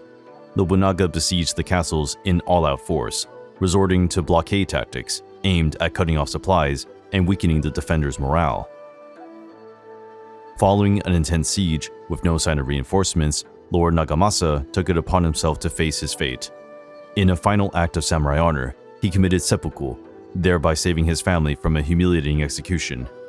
Before his death, Nagamasa sent his wife, Oichi, and their children back to Nobunaga, guaranteeing their safety. This event was a common feudal tragedy in Japan. Capturing the castle further cemented Nobunaga's grip on Omi, significantly weakening the Azai clan and knocking out an important resistance base. As Nobunaga solidified his victories against the Azai, the Asakura clan attempted to regain lost territory with an offensive counterattack. Led by Asakura Yoshikage, the entire clan tried to advance on Nobunaga-controlled positions in Omi province. Yet Nobunaga, having expected the offensive, bolstered his defenses and mobilized veteran troops to counter the attackers. The ensuing confrontation was a display of Nobunaga's tactical superiority. Using effective defensive buildups and well-coordinated flanking engagements, he managed to repel the Asakura while inflicting heavy losses on his forces. The failed counterattack further undermined the Asakura clan, leaving them in an extremely vulnerable position against Nobunaga's campaigns. Once the situation had relatively stabilized in Omi, Nobunaga switched his thoughts to Kaga province, a staunch Ikuihi stronghold and one of the main sites of resistance against his rule. The Ikoiki had turned Kaga into an autonomous region ruled by warrior monks and peasants, defying the authority of traditional daimyos. Nobunaga understood permitting this organized opposition to flourish would weaken his position in central Japan. While the Ikoiki's resistance was vicious, Nobunaga managed to suppress their forces, shattering the political structure that supported the region. A defining moment in this campaign was the attack on the monastic compound of Enryaku-ji, or Mount Hiei. It was one of Japan's oldest and most respected Buddhist institutions, but it also provided a spiritual and military base for Nobunaga's enemies. The Mount Hiei monks had offered shelter and logistical support to the Azai and Asakura clans, making them an escapable target in his campaign. Nobunaga was merciless and commanded the complete destruction of Enryaku-ji. His troops set fire to the compound and slaughtered both monks and civilians. Although brutal, this sent a clear message that Nobunaga would not brook any opposition, no matter how spiritual or military. The razing of Enryaku-ji sealed the end of the political influence of the Mount Hiei monks and further consolidated Nobunaga's authority on the region. With his allies' resistance weakened and Nobunaga's influence growing rapidly, Shogun Ashikaga Yoshiaki found himself in an unenviable position. Certain to eliminate any remaining threat to his power, Nobunaga directed his focus towards Kyoto. He encircled the city with his forces, cutting off Yoshiaka's remaining support and isolating him politically. Yoshiaki desperately struggled to form alliances to fend off Nobunaga's offensive, but the defeat of the Azai and Asakura clans and the Mount Hiei warrior monks left him without significant resources and allies at hand. The imperial court, which initially had supported Yoshiaki, came to recognize Nobunaga as the de facto ruler, deserting the shogun to his fate. Having no other choice, Yoshiaki was forced into exile in 1573. He left Kyoto under the escort of a handful of loyal followers, heralding the end of the Ashikaga shogunate, which had ruled Japan since 1338. This symbolized a monumental shift in the nation's balance of power, with the collapse of the traditional feudal order and the rise of Nobunaga as Japan's main political and military force. By exiling the shogun, Nobunaga ushered in a new era of centralization and reform. He used his victory to reinforce his legitimacy and to implement sweeping changes that further entrenched his position as the de facto supreme ruler. While Nobunaga found himself in an unprecedented powerful position, he still faced many challenges. Several enemies were still determined to challenge his authority, most notably the Takeda clan, led by Takeda Shingen. He was widely regarded as the best warrior leader of his time, and his clan had the best samurai units in Japan. This tension presaged future conflicts that would further shape the destiny of Sengoku Japan and Nobunaga's road to glory. Whereas Oda Nobunaga was becoming stronger in central Japan, the warrior leader Takeda Shingen, alias the Tiger of Kai, was the most feared warlord in the east. He headed the Takeda clan and established his power in the provinces of Kai and Shinano, as well as exporting his influence to neighboring regions such as Suruga and Totomi. Takeda Shingen was not only a tremendous warrior, he was also a brilliant strategist and a capable administrator. Led by him, the Takeda clan achieved a rare internal stability for the period, with an efficient administrative framework based on the Shingenko Gunpo, the Shingen military code. He also introduced economic reforms, strengthening the clan's finances and guaranteeing the necessary resources for its military campaigns. One of Shingen's greatest competitors was Tokugawa Ieyasu, an ally of Oda Nobunaga. Both leaders often clashed in fierce battles, contesting control of strategic territories. Shingen saw Ieyasu as a hindrance to his westward expansion, while Ieyasu perceived Shingen as a direct threat to the stability of his Mikawa and Totomi lands. This feud escalated into decisive events, such as the 1572 Battle of Mikatakahara, where Shingen defeated Ieyasu's forces in one of the most stunning victories of the Sengoku period. In the wake of his success at Mikatakahara, Takeda Shingen initiated an ambitious campaign towards Kyoto, intended to destabilize Nobunaga and his allies. Shingen's onward march was a strategic move to cement his power and claim greater political influence in central Japan. He gathered a well-trained and enthusiastic army, made up of his notorious cavalry troops, known for their fighting discipline and efficiency. Along the way, Shingen conquered several fortresses, putting a strain on the territories controlled by Tokugawa Ieyasu and directly endangering Nobunaga's supply routes. Their march also provided a demonstration of strength, inspiring other clans to reconsider their loyalties and even pursue alliances with the Takeda. Yet, Shingen's fate changed radically during this campaign. He fell seriously ill while leading his troops towards Kyoto in 1573. The exact nature of his illness is still uncertain, but historical accounts suggest that he collapsed from a sudden illness that crippled his leadership and halted the Takeda offensive. His death was a shattering blow to the Takeda clan. Without his charismatic and strategic leadership, the clan faced difficulties in maintaining internal harmony. His son and successor, Takeda Katsuyori, took over, with the daunting task of upholding his father's legacy amid mounting pressure from Nobunaga and Ieyasu. Takeda Shingen's sudden death changed the balance of the conflict between the Oda and Takeda clans, providing Nobunaga with the opportunity he urgently needed to confront a weakened Takeda clan. Following Shingen's death, Takeda Katsuyori stepped into the shoes of his clan. Keen to honor his father's legacy, Katsuyori pressed ahead with his expansion plans, focusing on solidifying control over the surrounding provinces and exerting pressure on Tokugawa Ieyasu's territories. He opted to use the formidable Takeda cavalry, one of the most feared armies in Sengoku Japan. The Takeda cavalry was known for its discipline and innovative tactics. Held in rigid formations and conducted by experienced generals, the cavalry had the power to launch devastating attacks, particularly on flat terrain, where their mobility and impact force could be fully exploited. This force was brought to bear during the campaign in Totomi, a region under Tokugawa Ieyasu's control, and vital to the stability of the alliance between Ieyasu and Nobunaga. Katsuyori embarked on an all-out offensive in Totomi, capturing Takatenjin Castle in 1574, a significant victory that dented the morale of Ieyasu's forces. This conquest, however, also exposed the Takeda clan's strategic vulnerabilities.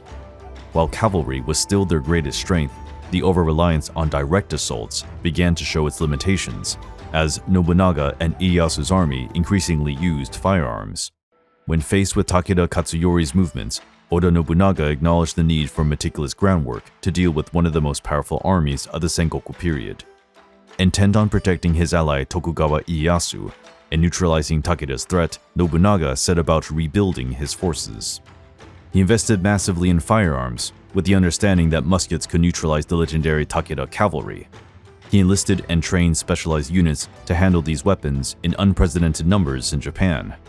Nobunaga also developed innovative strategies, such as defensive formations using muskets and coordinated salvos, able to deal huge casualties in cavalry attacks and sustain fire. Besides military strengthening, Nobunaga labored to ensure that his supply lines were secure and effective, guaranteeing that his soldiers were provided with the needed resources for protracted campaigns.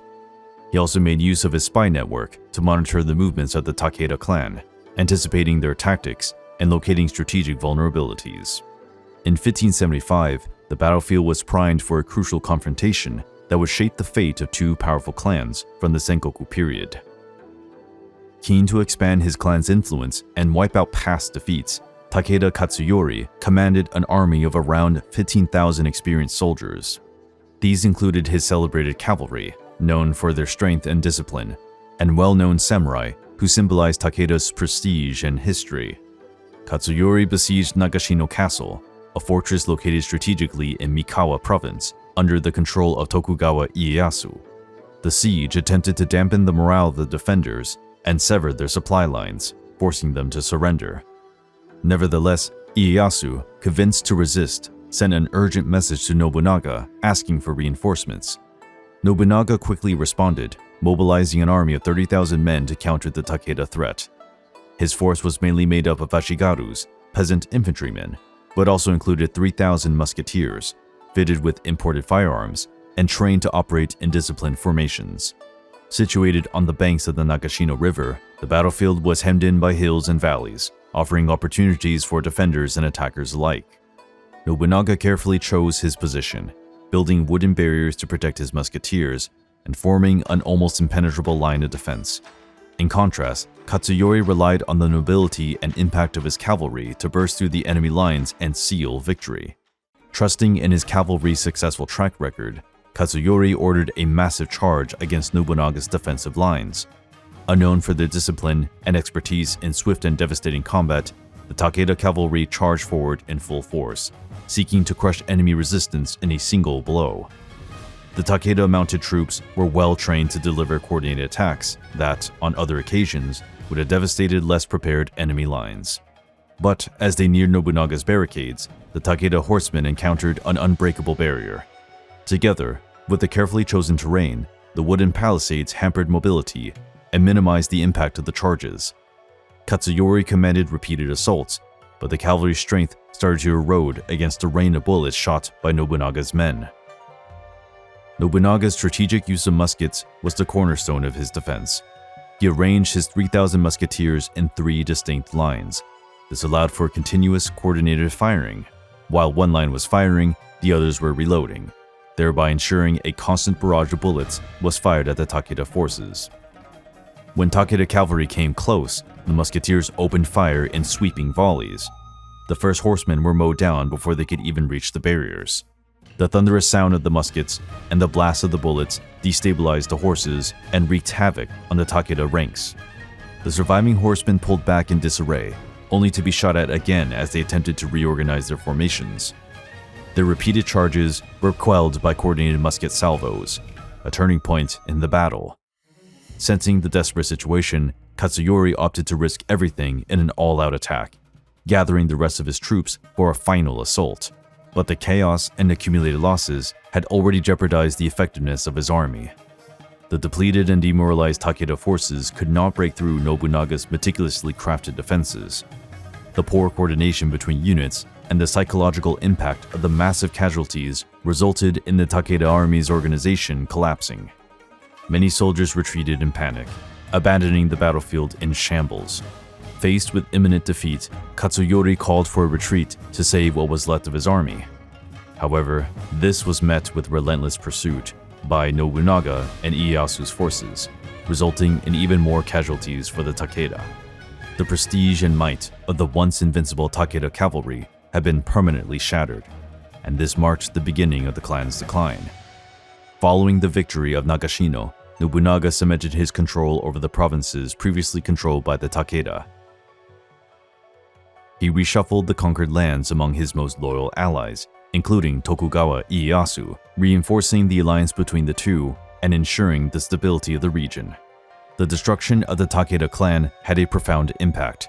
Nobunaga proved that firearms, when used strategically, could surpass traditional cavalry tactics, marking a turning point in the warfare of the Sengoku period.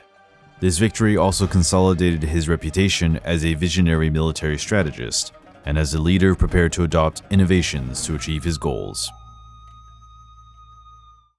Following the decisive Battle of Nagashino, where Oda Nobunaga and Tokugawa Ieyasu crushed the formidable Takeda cavalry, Nobunaga's power and influence soared to new heights. The once dominant Takeda clan was left in ruins, its lands distributed among Nobunaga's trusted allies. Securing control over central Japan, he strengthened his position as the most powerful daimyo of the turbulent Sengoku period. This victory not only solidified his reputation as a master tactician, but also sent an unmistakable message to his adversaries. Nobunaga was an unstoppable force, prepared to embrace technological advancements and unconventional tactics to outmatch any opponent. Yet, just as he reveled in his triumph, a new challenger emerged, Uesugi Kenshin, famously known as the Dragon of Echigo. Both feared and revered, Kenshin was as much a battlefield tactician as he was a devout follower of Bishamoten, the god of war. Leading the Uesugi clan from the province of Echigo, he stood out as one of the few commanders capable of matching Nobunaga in military strength and prestige. With two such figures on a collision course, their inevitable confrontation signified more than just a territorial dispute. It became a struggle over the fate of Japan. As Nobunaga's dominance expanded, his notoriety grew alongside it. Many came to fear and despise him, dubbing him the Demon King, a title that reflected his unrelenting ambition and brutal efficiency. Unlike other daimyo, he saw more than just rival clans as obstacles. Traditional institutions, such as Buddhist temples, also became targets of his aggressive campaign for centralization. Viewing these religious centers as a hindrance to his vision of progress, he launched devastating attacks, including the destruction of Enryaku-ji on Mount Hiei, where entire monastic communities were annihilated. Opinions on Nobunaga varied greatly. Some hailed him as a revolutionary, a leader willing to dismantle the outdated feudal order that had long stifled Japan's advancement. Others, however, saw him as a ruthless tyrant who disregarded sacred traditions and disrespected the deeply ingrained spiritual values of society. His reputation as the Demon King came to symbolize both admiration and fear, a reflection of his relentless pursuit of power. While Nobunaga's tactics sowed fear among his enemies, they also unified those who perceived him as a grave danger.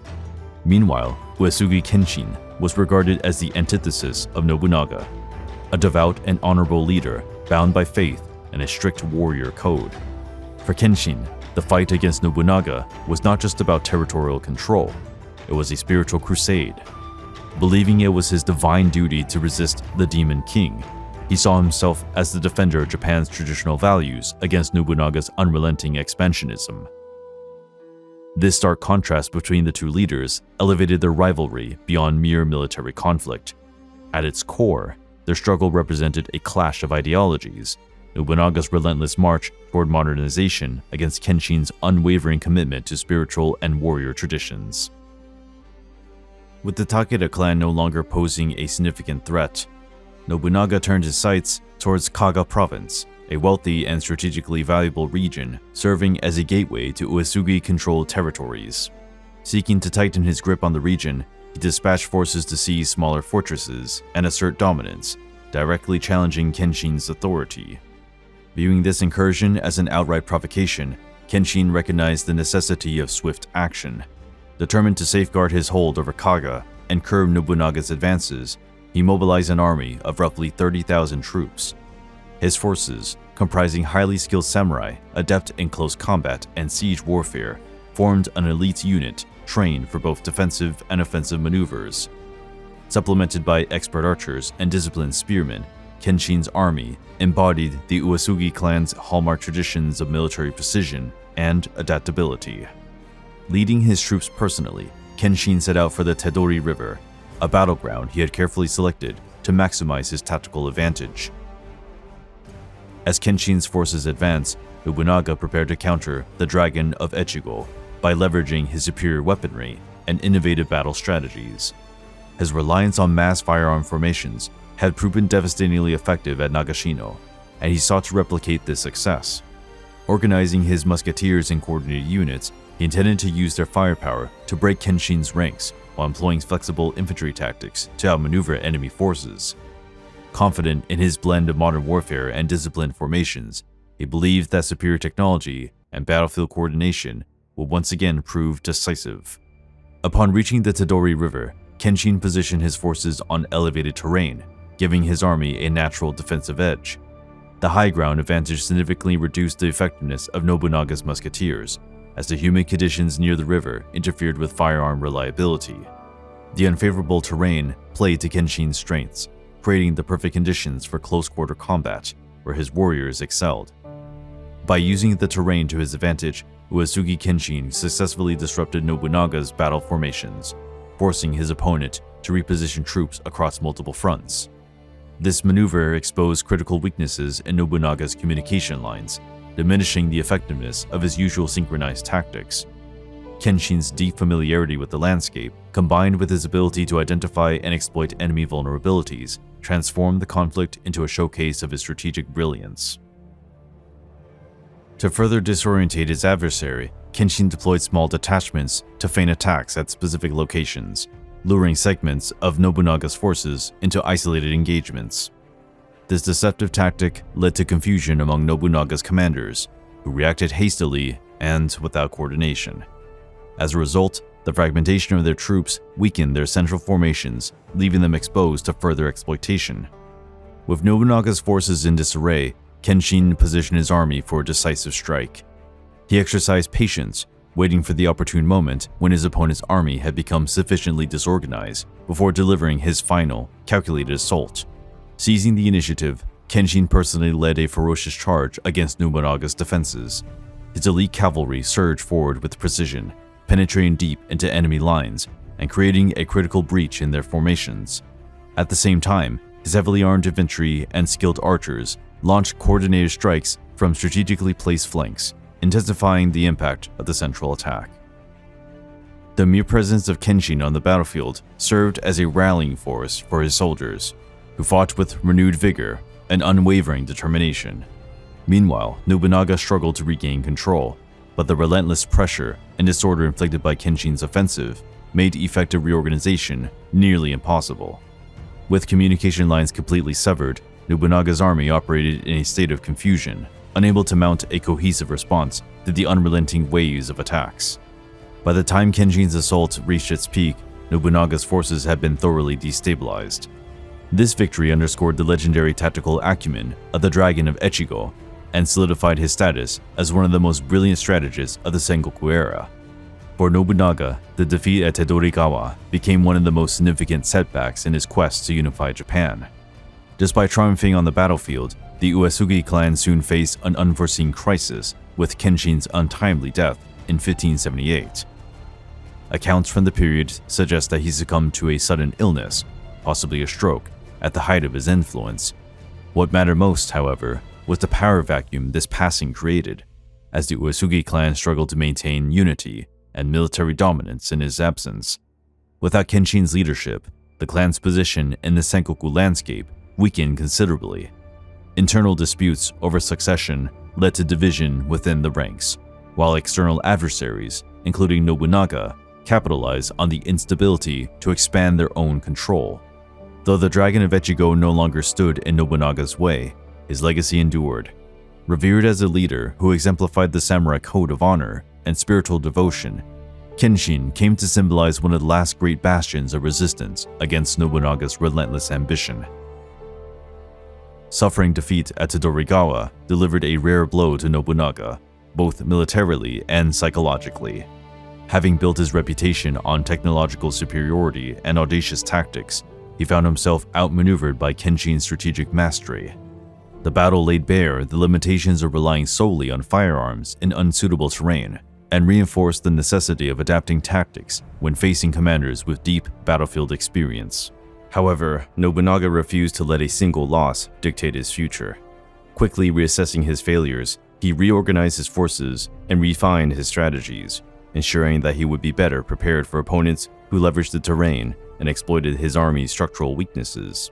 At the time, many observers noted that fortune seemed to favor Nobunaga, as both Takeda Shingen and Uesugi Kenshin passed away before they could consolidate their advances and deliver a final, decisive blow against him. Shingen had been marching toward Kyoto, while Kenshin had humiliated Nobunaga at Todorigawa, yet their sudden deaths robbed them of the opportunity to fully execute their plans. Some question whether Nobunaga's survival was merely a matter of luck, but as the old saying goes, fortune favors the predestined. Oda Nobunaga stood at the pinnacle of his rule, exerting dominance over vast stretches of Japan, while fortifying his hold on the territories he had seized. With the downfall of the Takeda and Ikoiki clans, and the demise of Uesugi Kenshin, his long-held ambition of unifying the country was closer than ever to becoming reality. His influence radiated from Kyoto to the nation's most remote corners, and his court mirrored both his strength and determination, bustling with foreign diplomats, traders, and warriors eager to pledge their allegiance. The city's peaceful atmosphere was abruptly disrupted by the arrival of a most unexpected figure. While many outsiders had journeyed through Japan, this one was different. Not only did his towering build make him stand out, but his dark complexion was unlike anything most had ever encountered. He would soon earn the name Yasuke, a warrior from lands far beyond Japan, destined to cross paths with the most powerful warlord of the Sengoku period. Yasuke's arrival did not go unnoticed. He had set foot in Japan alongside Jesuit missionaries who had been in contact with Nobunaga for years and frequently introduced foreigners to his court. Yet, unlike the others who had come before him, Yasuke stood apart. His towering stature and deep black skin were unlike anything the Japanese had ever encountered. Everywhere he walked, he became the center of attention, drawing startled glances and hushed whispers. It wasn't long before crowds began gathering around him, their expressions a mix of awe and disbelief. Some, unable to accept what they were seeing, reached out to touch his skin, convinced it was merely coated in ink. As more people sought to confirm the truth with their own hands, the murmurs grew louder. This was a sight that defied all expectations, as though he had stepped from an entirely different world. Word of the towering foreigner quickly reached Oda Nobunaga. Always eager to explore different cultures and intrigued by Western inventions, he wasted no time in requesting an audience with this remarkable man. The Jesuits had already introduced firearms, new technologies, and foreign customs to Japan, but nothing compared to what they were about to unveil. Driven by an insatiable curiosity and a relentless pursuit of the unknown, Nobunaga commanded that Yasuke be brought before him. His court, long accustomed to hosting diplomats and emissaries from distant lands, braced itself for an encounter unlike any other. The powerful warlord, eager for answers, awaited the arrival of the man who had captured the city's attention. When Yasuke finally stood in Nobunaga's presence, the daimyo could hardly believe what he saw. He had witnessed countless marvels from the Portuguese and foreign merchants, yet never had he imagined someone like Yasuke could exist. Doubt flickered in his eyes. Was this some elaborate trick played by the Jesuits? His gaze meticulously examined every inch of Yasuke's form, searching for an explanation to the enigma before him. Skeptical, Nobunaga decided to put his suspicions to rest in the most direct way possible. He ordered Yasuke to be scrubbed clean. Perhaps, he reasoned, the man's dark skin was nothing more than a layer of paint applied by foreigners to impress him. Before the watchful eyes of the court, servants fetched water and vigorously washed Yasuke. Yet, despite their efforts, his complexion remained unchanged.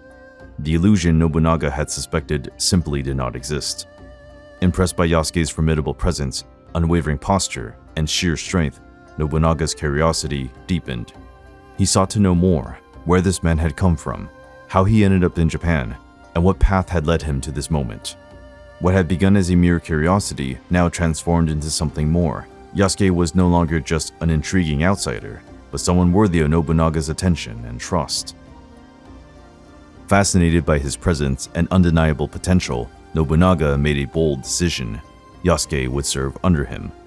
Recognizing his physical prowess and warrior spirit, the daimyo granted him both a residence and a katana, marks of his entry into the samurai class. Yasuke was not a mere guard or servant. He was to be trained, honed, and integrated into the ranks of Nobunaga's forces. With this newfound role, Yasuke swore loyalty to the Oda clan and was assigned to serve Nobutada, Nobunaga's son. Under this command, he immersed himself in training alongside seasoned warriors, sharpening his skills in swordsmanship and military tactics. His sheer strength and unwavering dedication soon earned him the respect of the Japanese samurai. Though they had first regarded him with skepticism, over time they came to see him not as an outsider, but as a true warrior among them. As time passed, Yasuke's role within the Oda clan grew beyond that of a mere warrior.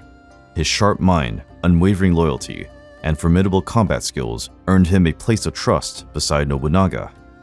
Always drawn to foreign cultures and eager to recognize exceptional talent, the daimyo began including Yasuke in key official duties. He accompanied Nobunaga to inspections of newly constructed buildings, participated in court ceremonies, and was present at high-level military councils. This increasing proximity between Yasuke and Nobunaga did not go unnoticed. Among the ranks of the court, longtime vassals who had fought for years to earn Nobunaga's trust viewed the foreigner's swift rise with suspicion. Some saw his position as an insult to samurai tradition, while others resented the attention and influence he had gained within the Oda clan.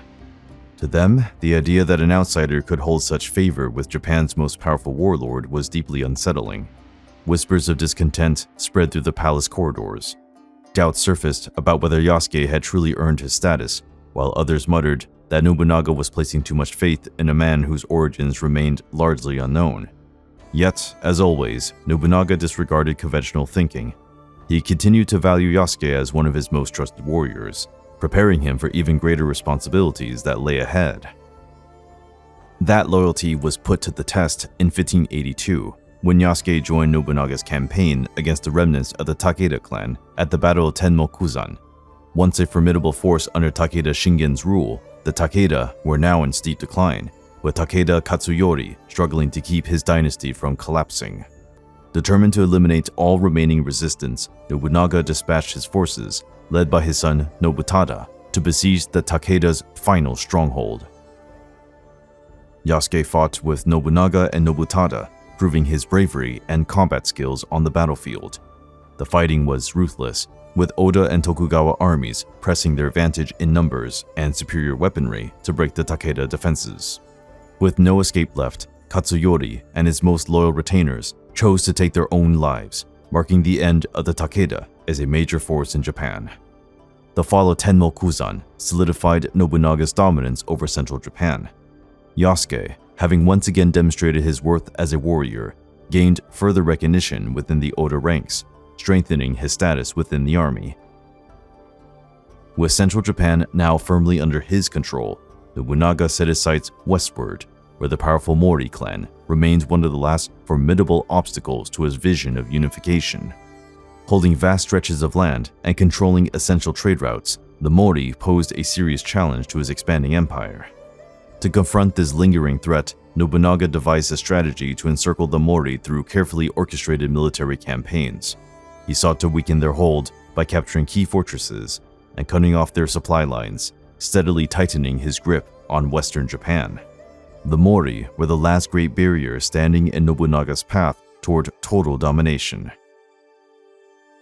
With the Takeda clan crushed and his authority firmly established in central Japan, Oda Nobunaga shifted his focus westward. The dream of unifying the country was within reach, yet formidable opponents still stood in his way. Among them, the Mori clan remained one of the last major independent forces resisting his rule. Dominating the Chukoku region, the Mori held vast territories, including crucial trade routes and key coastal ports that fueled both their economy and military strength. Their army was disciplined and battle-hardened, while a strong network of alliances bolstered their defenses against the growing might of the Oda.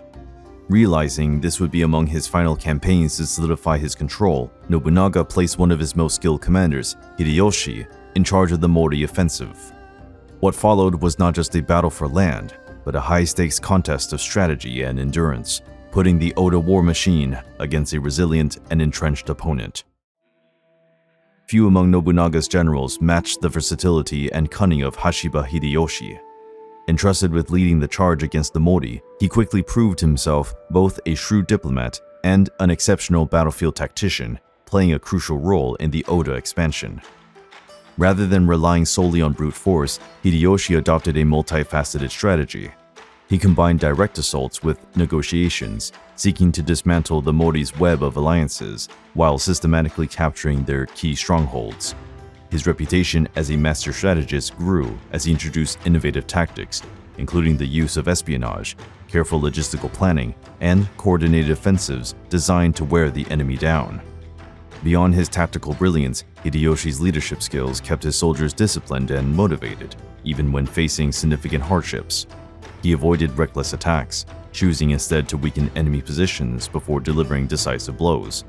Patience and precision became the cornerstones of his campaign. To initiate his offensive, Hideyoshi first targeted smaller fortifications, aiming to fracture the Mori's network of supporters.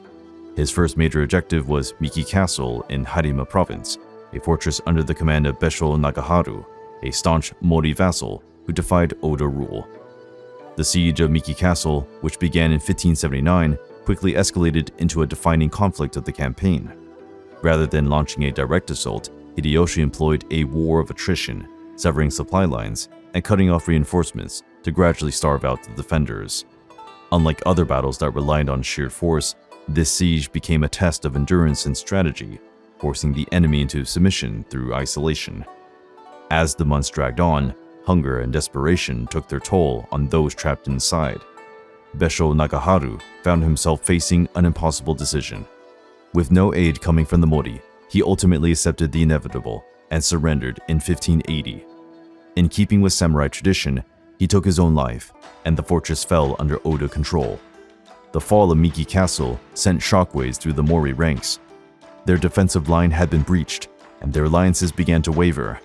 Meanwhile, Hideyoshi's reputation as a calculated and disciplined commander only grew stronger.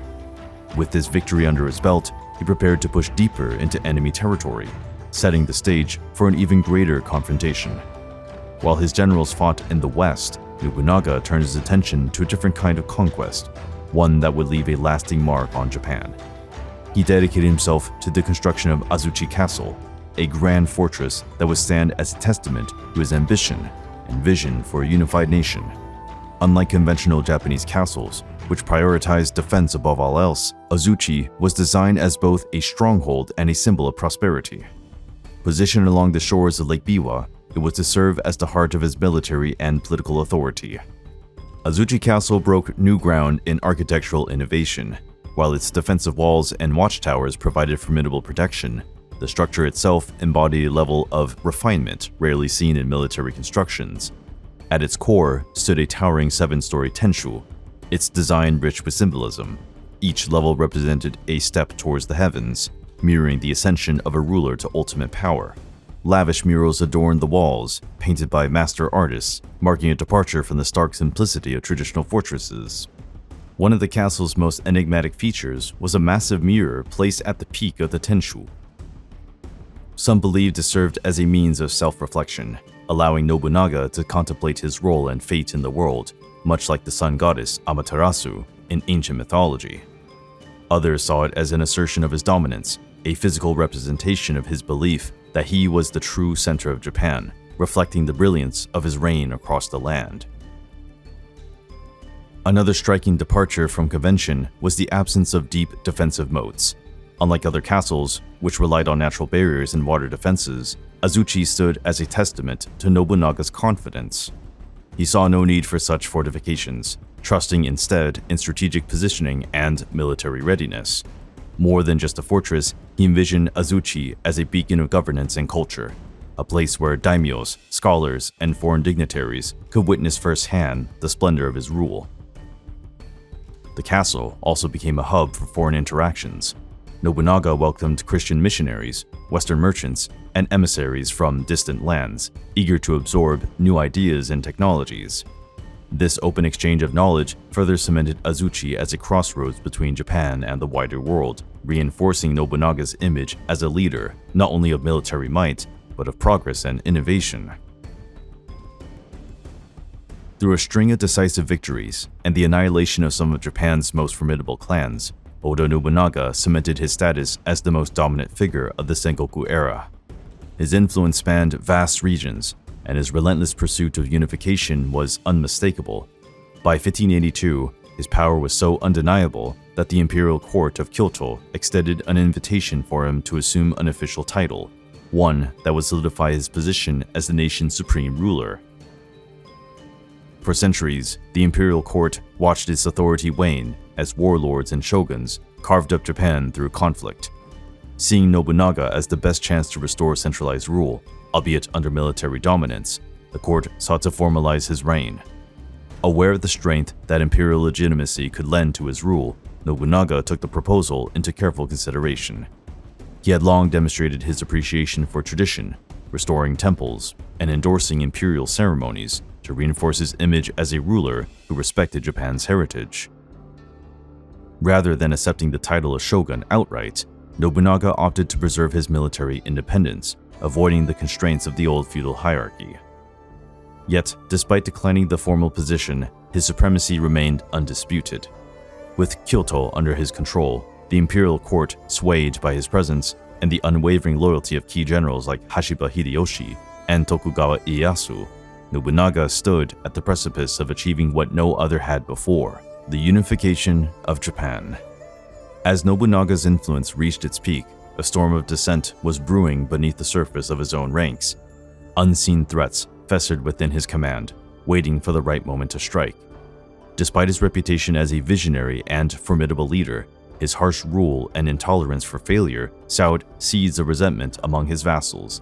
Loyalty was non-negotiable, and any signs of weakness or defiance was met with severe punishment. His relentless ambition, paired with his disregard for traditions he deemed obsolete, led some of his closest subordinates to quietly turn against him. Daimyos, who had once stood by his side, grew uneasy, fearing his unpredictability. Nobunaga had no qualms about discarding those he deemed incompetent or disloyal, no matter their past service.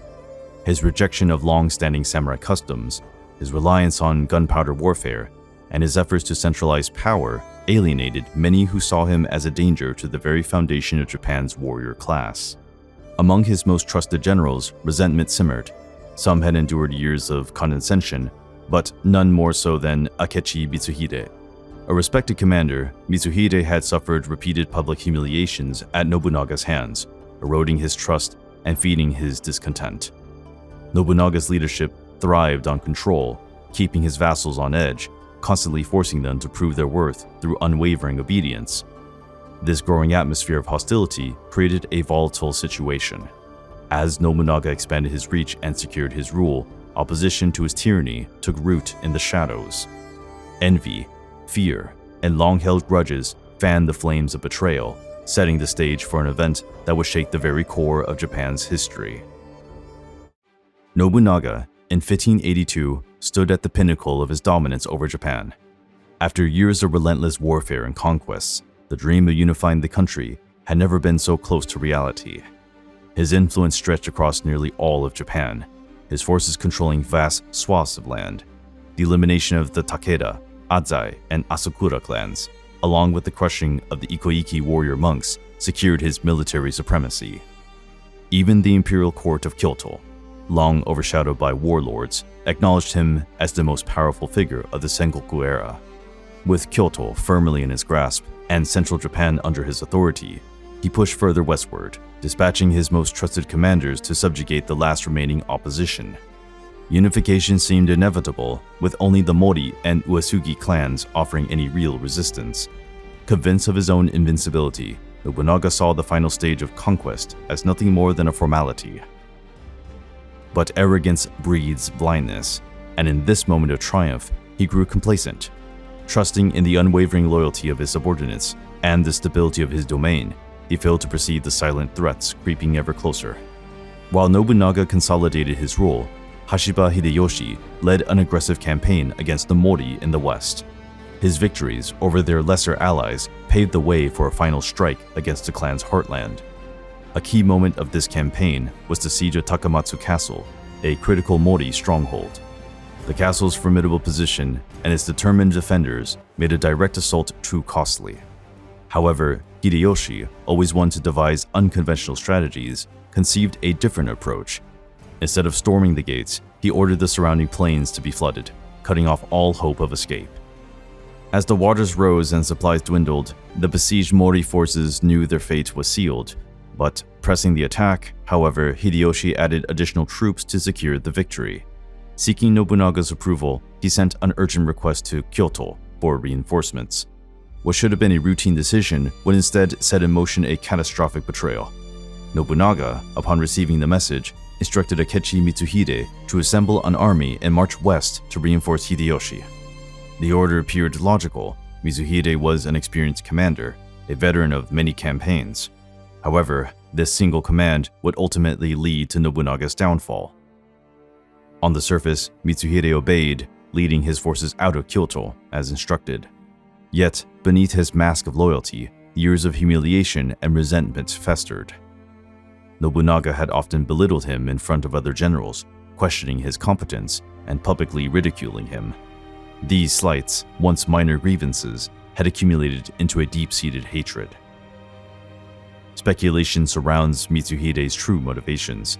Some believe he feared that, once unification was complete, Nobunaga would discard him as he would have done with others who had outlived their usefulness. Others suggested he resented Hideyoshi's meteoric rise, suspecting that his own influence be eclipsed. Regardless of his reasoning, the decision had been made. Instead of joining Hideyoshi, Mitsuhide turned his forces back toward Kyoto, preparing to strike Nobunaga himself. With no knowledge of the treachery unfolding, Nobunaga traveled to Kyoto, intending to oversee the final stages of his campaign.